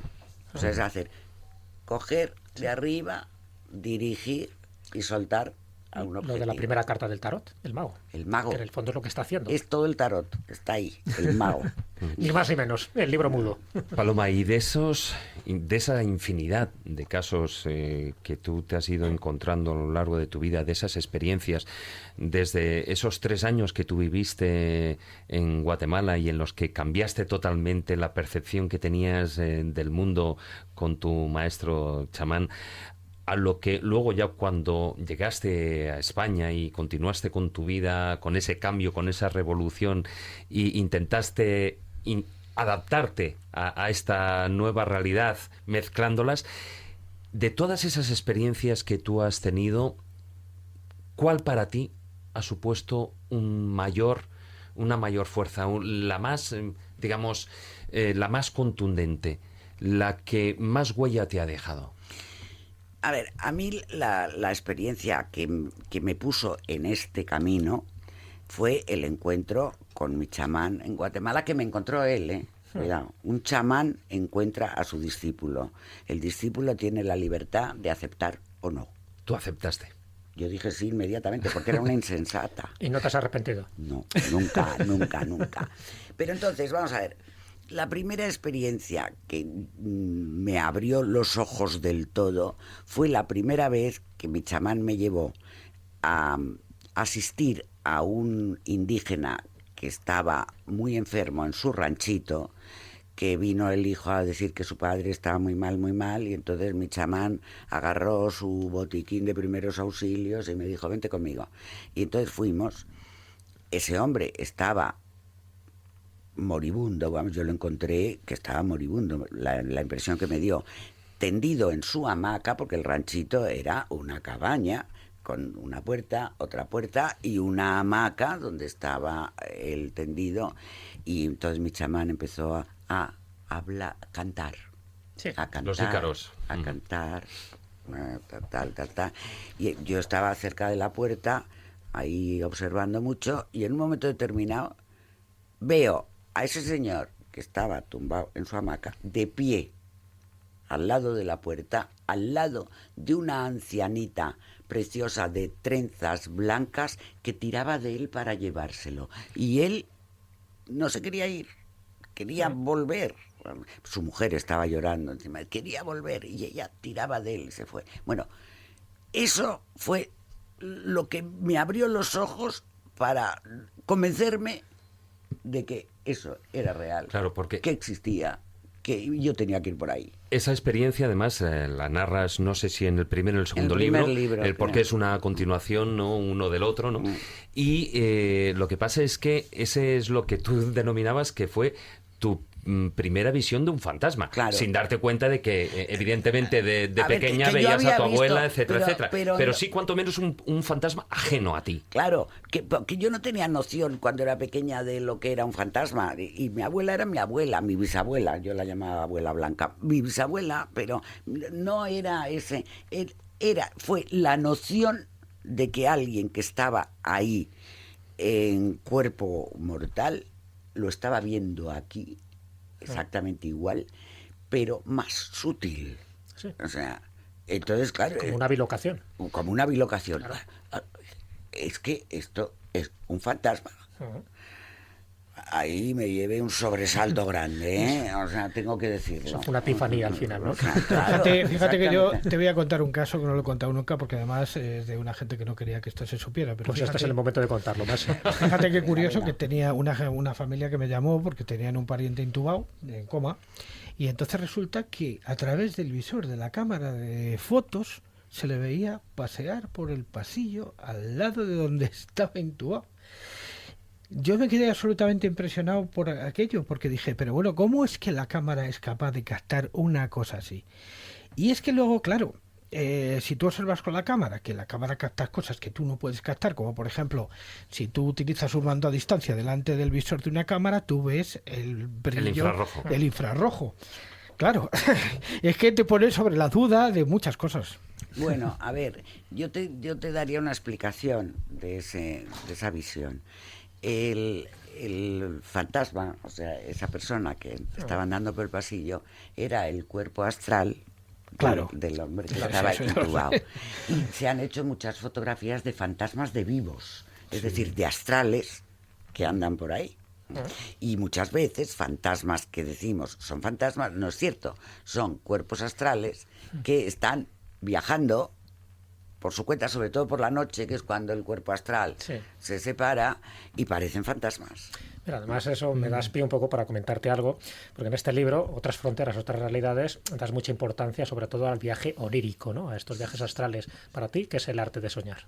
¿Qué es? Bueno, el arte... Bueno, Sabía que eso te iba a citar. a ver. Además le dedicas un capítulo precioso. Es uno de los grandes artes que hay, el arte Por de eso, soñar. fíjate que Castaneda hablaba del arte de ensoñar. Fíjate, Ensoñar, en el bueno, fondo es lo Castaneda, mismo. a ver, ensoñadores, Claro. a ver, los ensoñadores, los guerreros, en fin.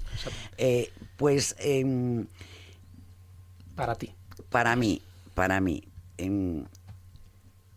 primero, pienso que en los sueños, en muchos sueños, viajamos, de verdad. El viaje astral. El viaje astral. Lo hacemos inconscientemente. Dejas el cuerpo físico en la camita. Me dejas que te diga una cosa, yo no lo pienso, yo lo he constatado. Bueno, y ella. Claro. Pero Juan Ignacio viaja con la guitarra también, no te creas tú que va a dejar. Sí, si no se mueve. ¿eh? Oye, pues ha llegado a la perfección si viaja con la guitarra. No veas tú qué serenatas nocturnas. No, es que llegas a sitios que dices, bueno, yo he estado aquí, además aquí hay esto. Y no habías estado nunca. Hombre, pero sí lo habías. Al final es más frecuente de lo que parece. Hombre, Bueno, a ver, claro, Carlos, pero tengo que Bueno, Sí, vamos a ver. tu Pero experiencia. vamos a ver. Tú ya sabes que los griegos decían, algunos filósofos griegos, que cuando dormimos, el alma se separa del cuerpo y viaja a otros mundos y se comunica con los dioses. Pues el soñar, cuando sabes soñar, es un vehículo para comunicarte con los dioses, de alguna manera. Es decir, con conocimiento que no tienes, con inteligencias que no están. Que es un poco lo del viaje chamánico también. Es decir, lo puedes hacer a través poco, del sueño o a claro, través de otro tipo de sustancias que te inducen a ese trance. Y luego, además, hay otra cosa también muy divertida, que es programar los sueños. Los sueños se pueden programar. Entonces tú te programas un buen sueño, tipo de sueños, y lo tienes, y es muy gratificante y de muy buen reposo. O sea, te despiertas muy bien y muy descansado. Consultarlo con la almohada. O sea, pues puedes descubrir, puedes encontrar respuestas que no te las da la vigilia. En definitiva, Paloma, por lo que estás diciendo, todos, absolutamente todos, cuando dormimos estamos viajando. Algunos son conscientes y se llaman sueños lúcidos, otros no, pero que si realmente conociéramos muy bien la herramienta onírica, podríamos viajar a donde quisiéramos, podríamos contactar con esas otras realidades, otras entidades, y nos podrían suministrar un conocimiento que nos sirve para nuestra evolución personal. Claro que sí, exactamente. Es manera de adquirir conocimiento. Un sueño no interpretado es un sueño, es una carta no abierta, no leída, decía un filósofo de los antiguos que me gustan. De todas maneras, algo que me gustaría resaltar es que esto no es nada científico, sino que algún día va a tener una explicación clara y concreta de cómo funciona. Estoy convencida. Yo estoy absolutamente convencido de que la microfísica nos va a enseñar muchas cosas sobre todo esto. Tú estás con lo micro, hoy. Es que lo tiene delante el micro. Fíjate, y yo estoy totalmente convencida de que así será, y también estoy totalmente convencida de cuando esto tenga explicación aparecerán otros misterios. Claro. Totalmente de acuerdo.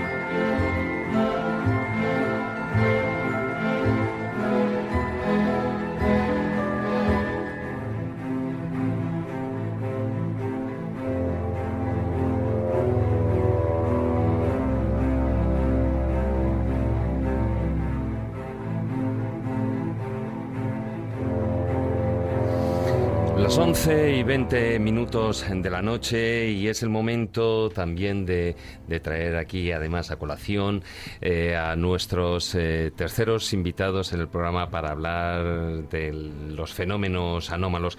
Porque si bien, aparte de Paloma Navarrete, que está aquí en el estudio, y hemos hablado con David Cuevas, hablando de esas entrevistas con los testigos de los fenómenos insólitos y anómalos, no es menos cierto que también tiene que haber esa otra parte, esa otra óptica, que es la investigación incluso más paranormal y científica que respecto al tema. Y quién mejor que, pues ponernos en contacto con Moisés Garrido y con Claudia Moctezuma, que juntos acaban de publicar un libro explorando nuevos horizontes con la editorial Guante Blanco, y en la que abarcan todos estos temas. Moisés, Claudia, muy buenas noches a ambos. Buenas noches, David. Hola, buenas noches, ¿qué tal? Hola, ¿qué tal, pareja? Bueno, no sé si habéis estado escuchando el programa, hemos ido abarcando diferentes puntos de vista. Moisés, tú eres investigador, divulgador de todos estos asuntos vinculados con lo que es la parapsicología. Has dirigido diferentes agrupaciones de estudios ufológicos y parapsicológicos. Eres autor, además, como buen investigador de varios libros, por ejemplo, El negocio de la Virgen, El negocio de la fe. Credo qui absurdum, publicado hace apenas 2 años, ¿no? También has participado en otras obras colectivas sobre el tema y, por supuesto, que has participado y colaborado en diferentes medios de comunicación, escrita, por ejemplo, en Más Año Cero, Historia de Iberia Vieja, como también a nivel de radio. Sí que me gustaría empezar, y Claudia, por supuesto, es licenciada, es periodista, diplomada en biblioteconomía y documentación. Ese es uno de tus grandes fuertes. Has trabajado como redactora audiovisual en la televisión autonómica de Murcia, colaboras con diferentes medios de comunicación y además, posiblemente por tu lugar de nacimiento, uno de los puntos que más te gusta especialmente es esas culturas prehispánicas, especialmente lo que es las mayas y las aztecas, ya que tu origen es mexicano, lo llevas bien metido en la sangre. Me gustaría empezar por uno de esos fenómenos que hoy en día parece como que están obsoletos, cuanto menos, pero son dentro de esos fenómenos anómalos que han dado mucho que hablar, sobre todo dentro de lo que podían ser las sesiones mediúmnicas. No sé si como sistema de contacto, o cuanto menos sí que eran visualmente muy llamativas, las mesas giratorias. Para vosotros, y me imagino que ahí me vas a responder, Moisés, para ti en particular, ¿qué explicación o qué pueden ser esas mesas giratorias? David, la verdad es que a mí me ha apasionado muchísimo los fenómenos metapsíquicos, los fenómenos mediúmnicos, el espiritismo. De hecho, yo comencé con estos temas gracias al espiritismo, aunque luego con el tiempo me he vuelto más crítico sobre las interpretaciones convencionales que se hacen desde el espiritismo, pero considero que es muy importante saber un poquito de historia, ¿no? De la historia de los inicios de la parapsicología. Sabemos que los fenómenos metapsíquicos a finales del siglo XIX atrajeron a muchísimas personas en torno a los medios, y uno de esos fenómenos fueron las mesas parlantes, ¿no? Que fue un sistema de comunicación que, en torno a ese boom que supuso el espiritismo tras el caso de las hermanas Fox, todo el mundo, por supuesto, quería contactar con familiares fallecidos cuando se estaban enterando de que había personas que entraban en trance y podían conectar con esa supuesta otra realidad. Y entonces uno de los métodos de comunicación que se extendió por todos sitios, sobre todo por Estados Unidos y Europa, fue, como bien dices, el de las llamadas mesas parlantes o giratorias, sí, que consistía en que los asistentes hacían una cadena con sus manos apoyadas sobre una mesa, invocaban a supuesto espíritu y la mesa se movía, o daba golpes, giraba, a veces levitaba, y una de las patas daba golpes en el suelo, estableciéndose así una comunicación, ¿no? Por ejemplo, la letra A sería un golpe, la letra B 2, etcétera. O bien se colocaba un lápiz en la base de la pata y al moverse escribía un mensaje sobre un papel.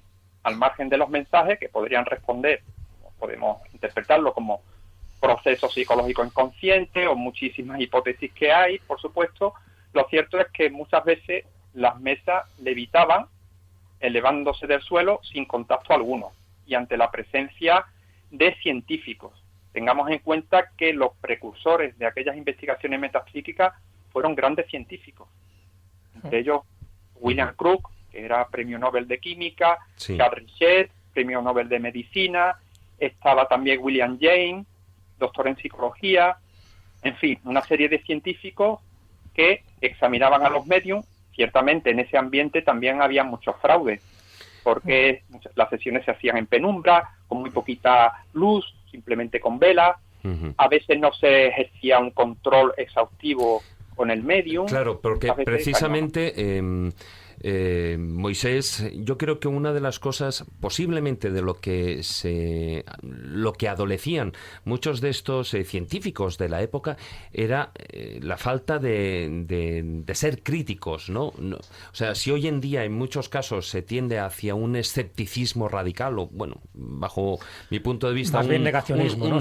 Exactamente, que es el negacionismo, porque la ciencia, como siempre hemos dicho, duda, la ciencia no niega, ¿no?, ante un nuevo fenómeno. Pero así antes, bueno, pues en muchos de estos casos se caía en una credulidad ciega, ¿no? En ideas que, bueno, aparentemente pues no tenían ningún fundamento y que, bueno, pues posiblemente por ser esos inicios de la parapsicología, pues no podían posiblemente pensar en que se produjeran fraudes. Bueno, pues yo creo, David, que es lógico, teniendo en cuenta que lo que estaba diciendo Moisés al principio, estamos hablando de fenómenos físicos, es decir, que una mesa levite, que empieza a girar sobre sí misma, que haya un tipo de energía que tú no controlas, los primeros interesados son los físicos.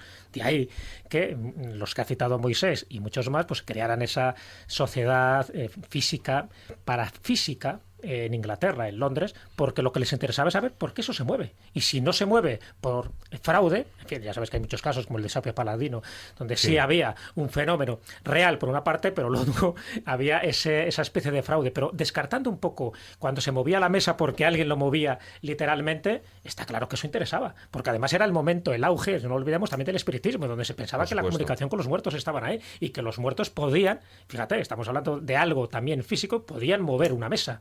Entonces, claro que la física estaba muy interesada en aquel momento. Lo que pasa es que luego derivó a la parafísica o a lo paranormal, y yo creo que es una de las peores palabras para definir esos fenómenos, cuando alguien lo llamó paranormal. Tener en cuenta una cosita también respecto a los científicos, es que a veces se implicaban emocionalmente y cogían demasiada amistad con los mediums y se convertían en sus amigos, lo cual no es malo, pero también eso les hacía ser poco críticos. O, en el caso, por ejemplo, hoy sabemos que el fantasma de Katy King era un fraude.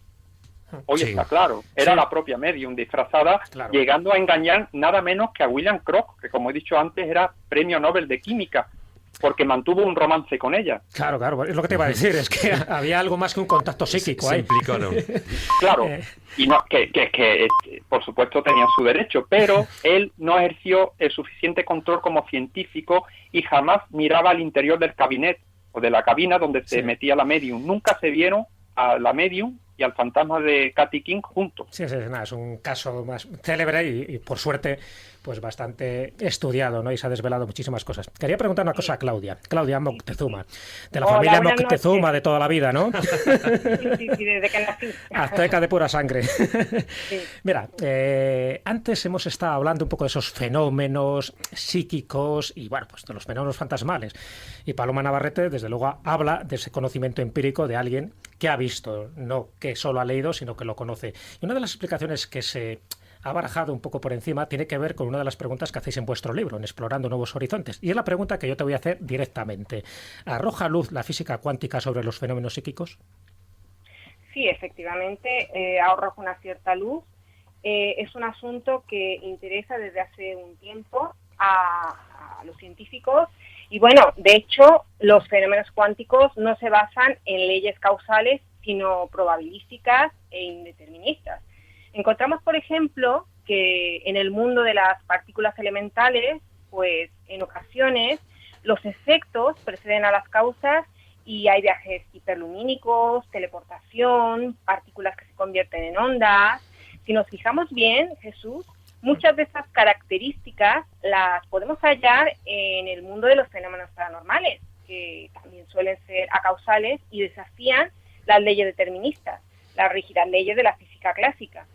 Luego tenemos el papel primordial de la conciencia, que es muy importante y que a día de hoy pues muchos científicos están pues dando mucho interés a este asunto.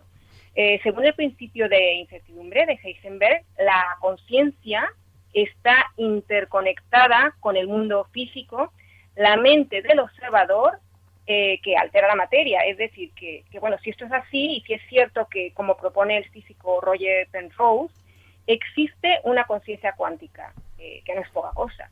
Y, por tanto, pues no es nada extraño que puedan darse fenómenos de tipo psicoquinéticos y poltergeist. Claro, incluso existe un entrelazamiento cuántico, que eso podría explicar muchísimas cosas. Eso es un poco también lo que te quería preguntar. ¿Tú crees que fenómenos anómalos como actualmente puede ser la telepatía, la bilocación, la levitación, pueden ser explicados más pronto que tarde a través de la física cuántica?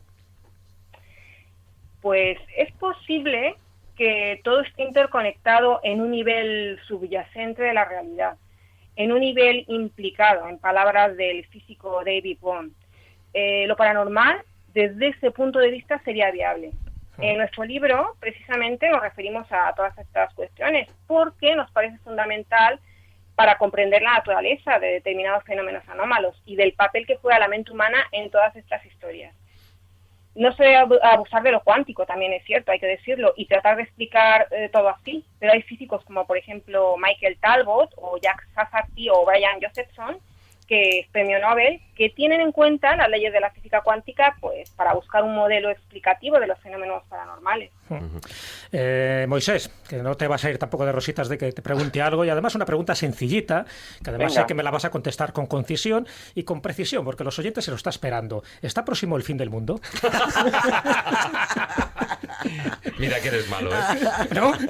Lo cuestionan y lo preguntan ellos en su libro. No estoy inventando nada. No haberlo escrito. Sí, es justo cuando acabe el programa de hoy de la escóbula de la brújula. Bueno, pero después de la cena.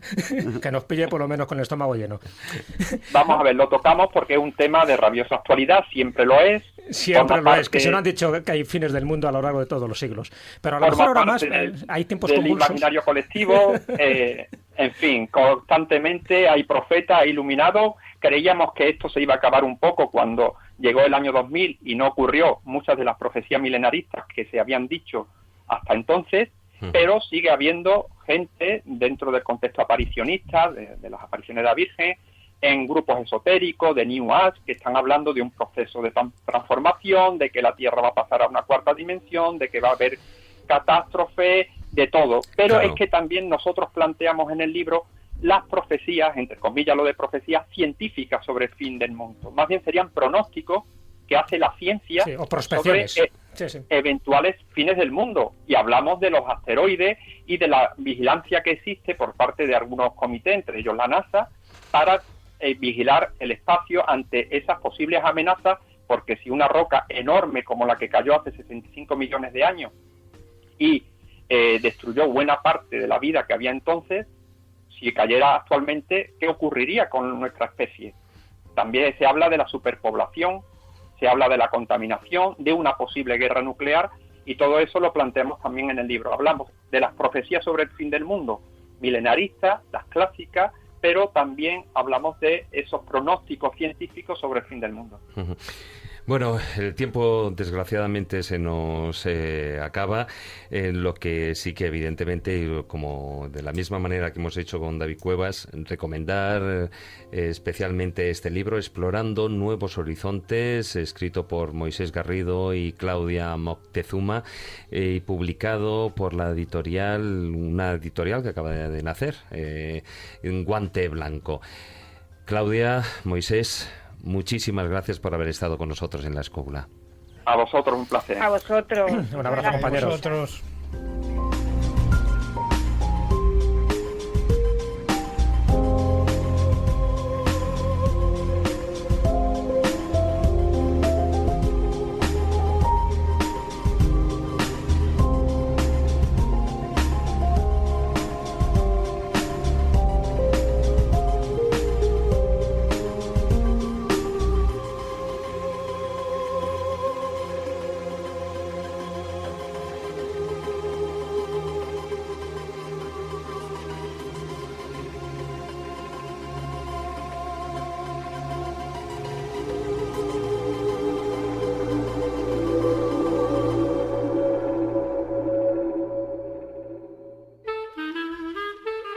La escóbula de la brújula.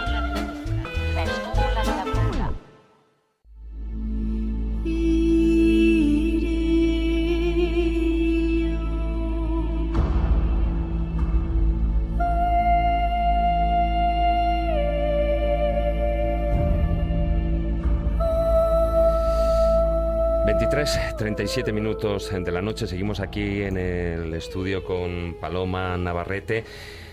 ¿Cuál es tu impresión? ¿Tú crees que la ciencia algún día llegará a explicar todos estos fenómenos? Estoy convencida de que llegará a explicar todos estos fenómenos, igual que ha explicado antes otros muchos que eran misterios o tabúes. Pero estoy convencida también de que cuando la ciencia los explique, aparecerán otros.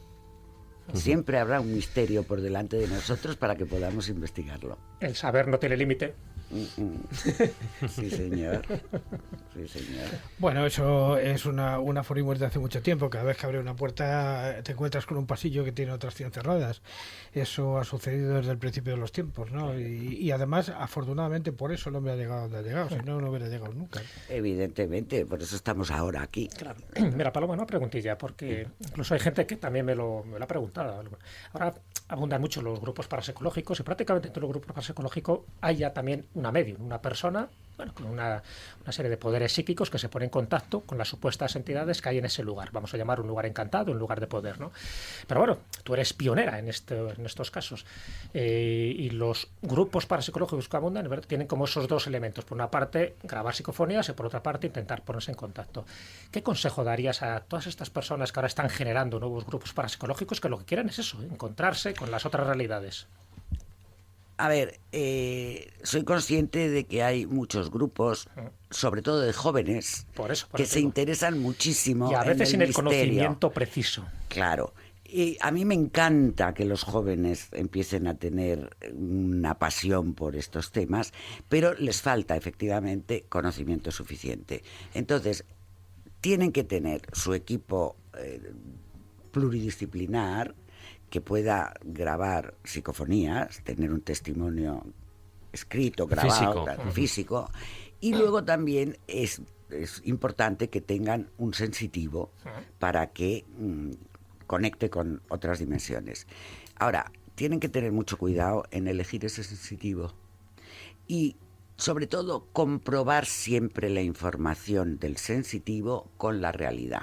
En la mayoría de los casos es comprobable, porque los fantasmas, llamémoslos así, dan a conocer datos que se pueden comprobar. Eso es fundamental. Aparte, por supuesto, dentro de ese equipo multidisciplinar que tú estás comentando y que, bueno, pues posiblemente el pionero en crearlo aquí en este país fue el padre Pilón, ¿no?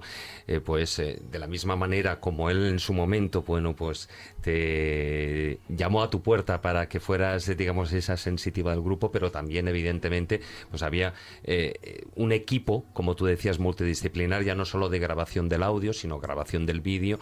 Por supuesto, también alguien con amplios conocimientos psicológicos y también científicos, claro. Tanto sea Físico, en el campo de la física y de la química, etcétera, químico, etcétera. Claro, porque hay que descartar toda posibilidad de que sea físico el fenómeno. Eso es lo primero y principal. Y luego ya a partir de ahí empezar a investigar, empezar a deducir, bueno, y vivir el fenómeno y conectar con todo lo que se pueda. Si es un fenómeno de contactos del más allá, pues entonces habrá que conectar con esa información para ver lo que quieren, lo que piden, qué les pasa, qué necesitan, quiénes son. Y si quieren seguir su viaje, ayudarlos a seguir su viaje. ¿Mienten mucho? Sí. Mienten. Sí, descaradamente, como bellacos. Tener en cuenta una cosa. Nos vamos con la misma personalidad que teníamos aquí. Si aquí mentíamos, allí también. Si éramos insoportables, allí también. Si eran personas estupendas, allí también. O sea que porque en la primera fase seguimos muy como somos. O sea, en fin, sí. No nos hemos refinado nada. Y luego ya seguimos en el viaje y eso va mejorando. En el tránsito. ¿Qué parte y ya como última pregunta, bajo tu punto de vista, qué porcentaje dentro de esos fenómenos anómalos que se vienen produciendo tú relacionarías o interrelacionarías directamente con ese otro estadio?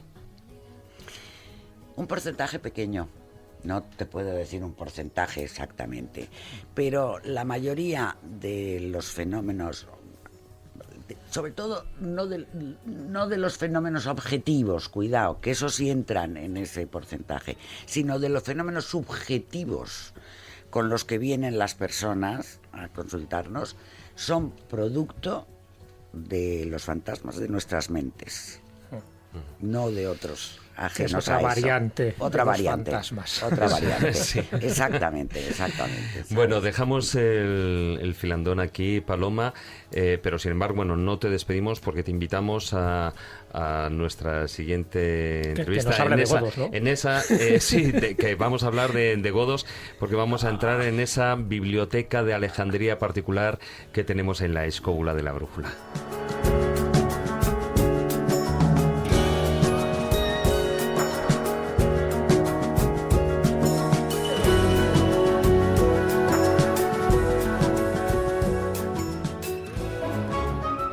La Escóbula de la Brújula. Dirige Jesús Callejo. Presenta David Sentinella.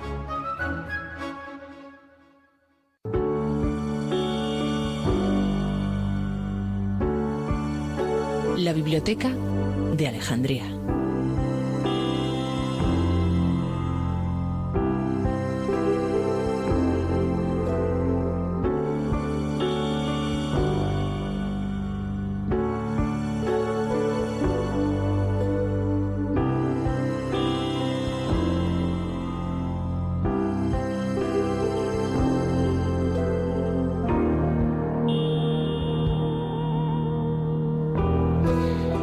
Nos adentramos en la biblioteca de Alejandría para hablar sobre un libro, El nacimiento del Regnum Gotorum de España. Ese es el subtítulo, porque igual con el título alguno que otro se puede quedar descolgado, y sobre todo con mi pronunciación, ¿no?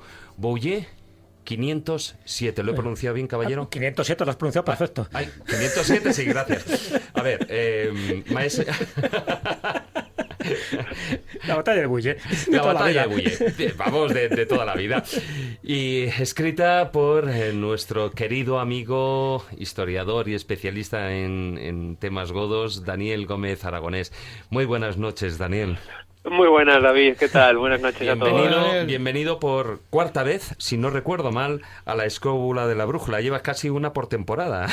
Efectivamente, porque los dos programas de godos que tuvimos, el de Expediente X que hemos tenido hace poco, y ahora otra vez estamos aquí con ahora godos. hablando de un hijo tuyo, un hijo en papel, por supuesto, porque en él hablas de que en abril del año 507 tuvo lugar esa batalla de Bouillet, de la que estamos mencionando, cerca de la localidad de Poitiers, en Francia, en la actual Francia, y en dicha batalla no solo se decidió el control de la Galia entre visigodos y francos, sino que también fue decisiva realmente para la historia de España. Por supuesto, como bien has dicho, es una batalla clave en la historia de Europa y por ende también, lógicamente, en la historia tanto de Francia como de España.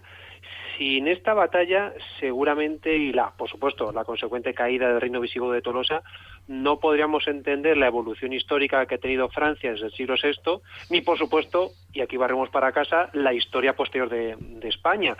Porque sin la derrota de los visigodos en Bouillet, sin la caída del reino visigodo de Tolosa, seguramente no hubiese nacido ese reino visigodo de Toledo, esa Hispania Gotorum. Por lo tanto, nuestra historia bien puede haber sido distinta.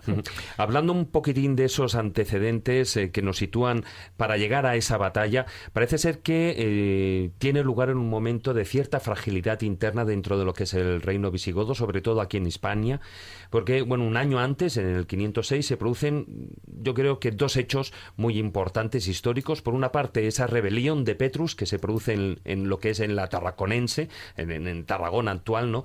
Y el concilio católico de Agde, en Narbona, al que finalmente no pudieron acudir todos los obispos hispanos. La situación, digamos que como bien has dicho, era un tanto peculiar. Incluso más que una crisis interna, seguramente el problema que tenía el reino visigodo de Tolosa era su grandísima extensión, sus amplias fronteras. Hay que tener presente que, muy grosso modo, la extensión geográfica que tenía este reino visigodo más o menos sería, en el norte la frontera sería el río Loira y en el sur el río Guadiana. Por lo tanto, que nuestros oyentes piensen la magnitud geográfica, insisto, que tiene este reino. Claro, un reino tan grande tiene un problema, y es que hay que defenderlo, y hay que gestionarlo. Y en este caso, cuando en el norte tienes a un rival tan peligroso, tan belicoso y con unas ansias de conquista exacerbadas y exageradas como era Clodoveo, el gran rey franco, pues tienes un problema. Y ese fue el problema que se les presentó a los visigodos, que en el afán de conquista de Clodoveo, pues lógicamente tarde o temprano iba a haber un enfrentamiento, como ya hubo en años anteriores, pero en este caso un enfrentamiento definitivo que marcase un antes y un después, tanto para los francos de Clodoveo como para los visigodos de Alarico, como así pasó. No es de destripar, no es un spoiler, pero como todos sabemos, el pobre Alarico II cae en la batalla de Bulle. No me digas, ya es destripar. No me digas. Es peor que Juego de Tronos ya. Don Daniel, la verdad que es un placer siempre godoso. Muy buena, amigo Jesús. Tenerte en la escuela. A ver, tú lo vertebras este libro, además muy interesante, porque lo vertebras en 3 personajes principales. 2 ya han salido a la palestra, que es Alarico II y, por supuesto, Clodoveo, ¿no? El rey de los francos merovingios, que, en fin, se las hace pasar canutas al pobre Alarico. Pero también entra Teodorico por medio, ¿no? De hecho, tú comentas que, efectivamente, o sea, a pesar de que la derrota de los godos en la batalla de Bulle fue catastrófica, pero si Clodoveo se hubiera empeñado y hubiera tenido la estrategia adecuada y no hubiera intervenido Teodorico por medio, posiblemente no hubiera habido reino de Toledo. No, por supuesto, por eso 100% de acuerdo contigo, Jesús, porque si Teodorico el Grande no llega a intervenir justo un año después, en el 508, hubiese sido la hecatombe total para los visigodos y les hubiese pasado como a otros pueblos, hubiesen quedado absorbidos o controlados directamente a través de los francos. Por lo tanto, lo que te digo, el reino visigodo de Toledo, Hispania Gotorum, pues nos hubiésemos quedado sin ella, a ver qué hubiese hecho yo en mi vida, hubiese escrito mal asunto. Especialista de vikingos, estaba claro, ibas para eso, o gladiadores puestos. Claro, nunca se sabe, pero en este caso, de ahí también la importancia de Teodorico el Grande. La verdad es que, bueno, yo creo que la persona que lea el libro podrá ver que siento cierta debilidad por este personaje. Ya lo he dicho en otras entrevistas, le considero uno de esos hacedores, entre comillas, de Europa, un personaje fundamental a nivel político, militar, ideológico, simbólico. La verdad es que, bueno, solo hay que ver en las huellas físicas incluso que ha dejado su obra en Rávena, la ciudad italiana, ese gran mausoleo que tiene. Yo creo que es uno de esos reyes que cuanto más estudias, más trabajas, más te acercas a él, más disfrutas de la historia. En este caso, Daniel, fíjate, un poco aplicando también ese pensamiento mágico de la historia, y en este caso dices, ¿dónde está lo mágico en esta batalla de Bulle o en la parte Oda? Y lo hay por lo que te voy a preguntar. ¿Tú crees que se vuelve a producir una vez más la maldición del nombre? Es decir, Alarico I, después del saqueo de Roma en el 410, crea un reino, el de Tolosa, y otro Alarico es el que de alguna forma destruye un reino y se genera otros, como termina un ciclo y empieza otro. Totalmente, además no somos los primeros en comentarlo. Tú ya sabes que yo no creo en las casualidades. Por eso, tanto, y de hecho ya no volvió a haber más alaricos, ante la duda de que desapareciera otro reino. A ver quién se atreve. Por eso te decía. Lo mismo pasaría yo creo con un Borbón, si se le pusiese el nombre de Rodrigo o de Pelayo, como también se ha pensado. Puede que se cerrase un círculo negativo. Pues yo creo que aquí seguramente. Mira que se supone que Eurico, el padre de Alarico, seguramente eligiese ese nombre para su hijo no por algo casual, insisto, sino buscando el ponerle el nombre de ese gran rey, del mítico iniciador de la corriente de reyes visigodos, y qué mejor manera que ponerle a tu hijo el nombre de ese gran rey, de ese iniciador, ¿no? Pero parece ser que la cosa, como bien ha quedado demostrado por la historia, no salió nada bien. Y Alarico, la verdad, al igual que le ha pasado a don Rodrigo, seguramente han sido los 2 reyes de la historia de España que más, si me permiten la expresión, más palos se han llevado por las crónicas antiguas y medievales, a consecuencia de dos grandes derrotas, la derrota en la batalla de Bullé y la caída del reino de Tolosa, y en el caso de don Rodrigo, la derrota en Guadalete y la caída del reino visigodo de Toledo. La historia, de nuevo, se da la mano. Al menos siempre nos quedará Arbigio. Por supuesto, no lo dudes. Oye, mientras Alarico era de confesión arriana, Clodoveo se había convertido al cristianismo.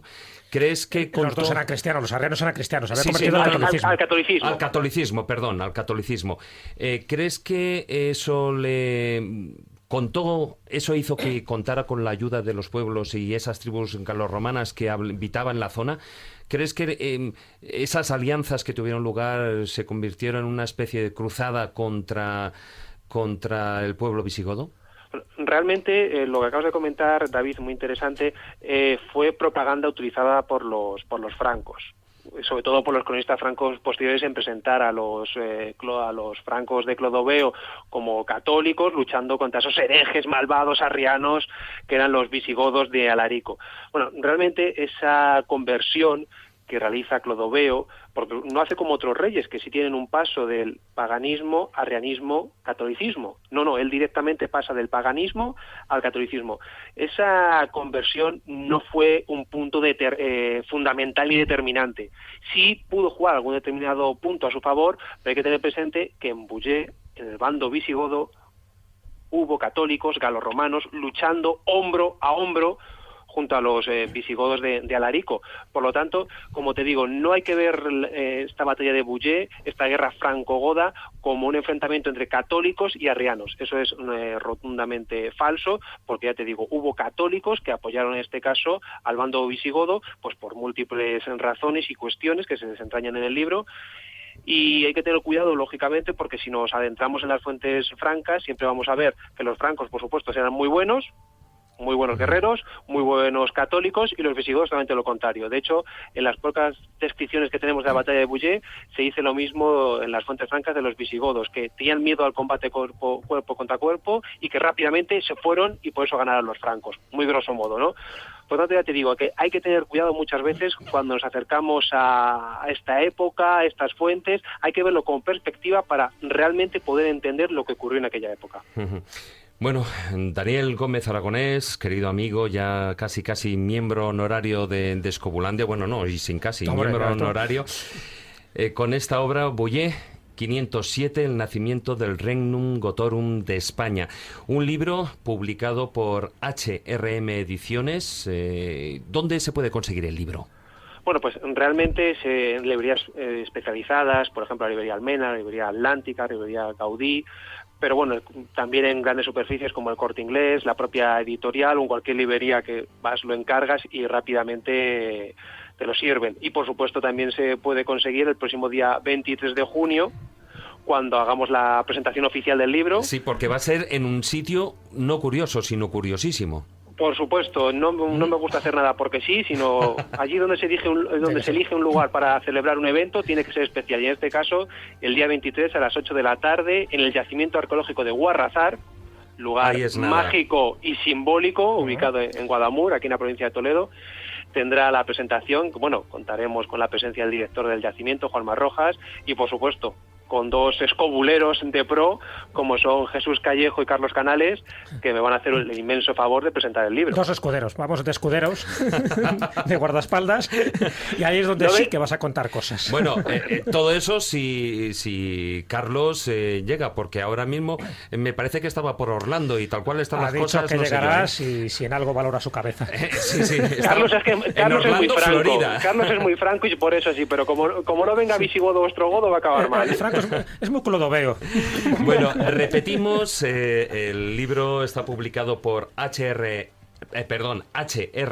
Ediciones, que también lo pueden buscar ahí en hrmediciones.com, y la presentación del libro se va a realizar el día 23 de la semana que viene, ¿no? Efectivamente, claro. Sí, el jueves que viene. El jueves que viene a las 8 de la tarde. 8 de la tarde en el yacimiento de Guarrazar. Es que vaya todo el mundo con una pala. ¿Sabes? Sí, ¿no? Para ponerse a excavar, ¿no? Hay una excavación ahí. A ver si encontramos otra corona. Un abrazo muy fuerte, Daniel. Un abrazo muy grande y muy fuerte a todos y nada, lo que siempre me gusta decir, que siempre en la vida vayamos por el camino de la luz y de la historia. Y dándolo todo. Ahí. Por supuesto, que no falte. dándolo godo. Un abrazo, hasta dentro de poco. Un abrazo, nos vemos la semana que viene, chao.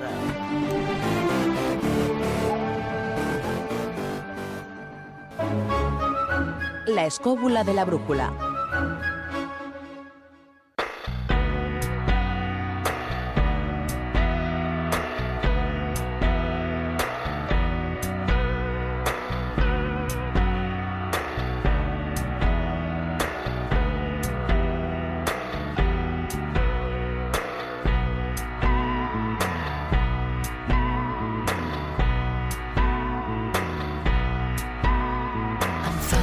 Bueno, maese, hasta aquí ha durado el tema de fenómenos anómalos, al menos la conversación, esta macro tertulia que hemos hecho aquí, porque bueno, como decía yo creo nuestra invitada Paloma, siempre existirán, aunque se encuentre explicación a alguno de ellos, siempre habrá fenómenos anómalos nuevos. Eso dices tú poniendo en mi tu pupila azul, anomalía. Mi pupila azul, ¿no? Un abrazo. Hasta luego. Lo que te ha llamado. Lo que me ha llamado, ¿no? Paloma, encantadísimos de tenerte aquí, de haberte estrenado aquí en el programa y como siempre ha sido un placer. Muchas gracias, yo lo he pasado divinamente. Don Jesús, hoy te saco la tarjeta amarilla, que lo sepas, ¿eh? No es mi culpa que le voy a hacer, pero bueno. El rato que he estado, desde luego, intenso y solo nos ha faltado, pues eso, el espíritu de un godo para hacerle un interrogatorio también que nos cuenta desde el más allá, desde el más allá del siglo VIII. Pues mira, eso es algo planteable en el yacimiento de Guarrazar, ¿eh? ¿Por qué no? Llevaremos a Paloma, por si acaso. Se puede intentar, ¿no? Oye, el no ya lo tenemos, ¿no, Paloma? Claro. Y sí. ¡Ay! Ese sí. Bueno, queridos escobuleros, una semana más, muchísimas gracias por acompañarnos durante estas 2 horas de programa. Solo me queda recordaros nuestra página web, laescobula.com, y nuestra presencia en las redes sociales, en Facebook La Escóbula, la página oficial es La Escóbula de la Brújula, y en Twitter nuestro perfil es @escobuleros. Muy buenas noches, Víctor, que está ahí al otro lado en la pecera. Gracias una vez más por haber estado ahí a los mandos de esa parte técnica.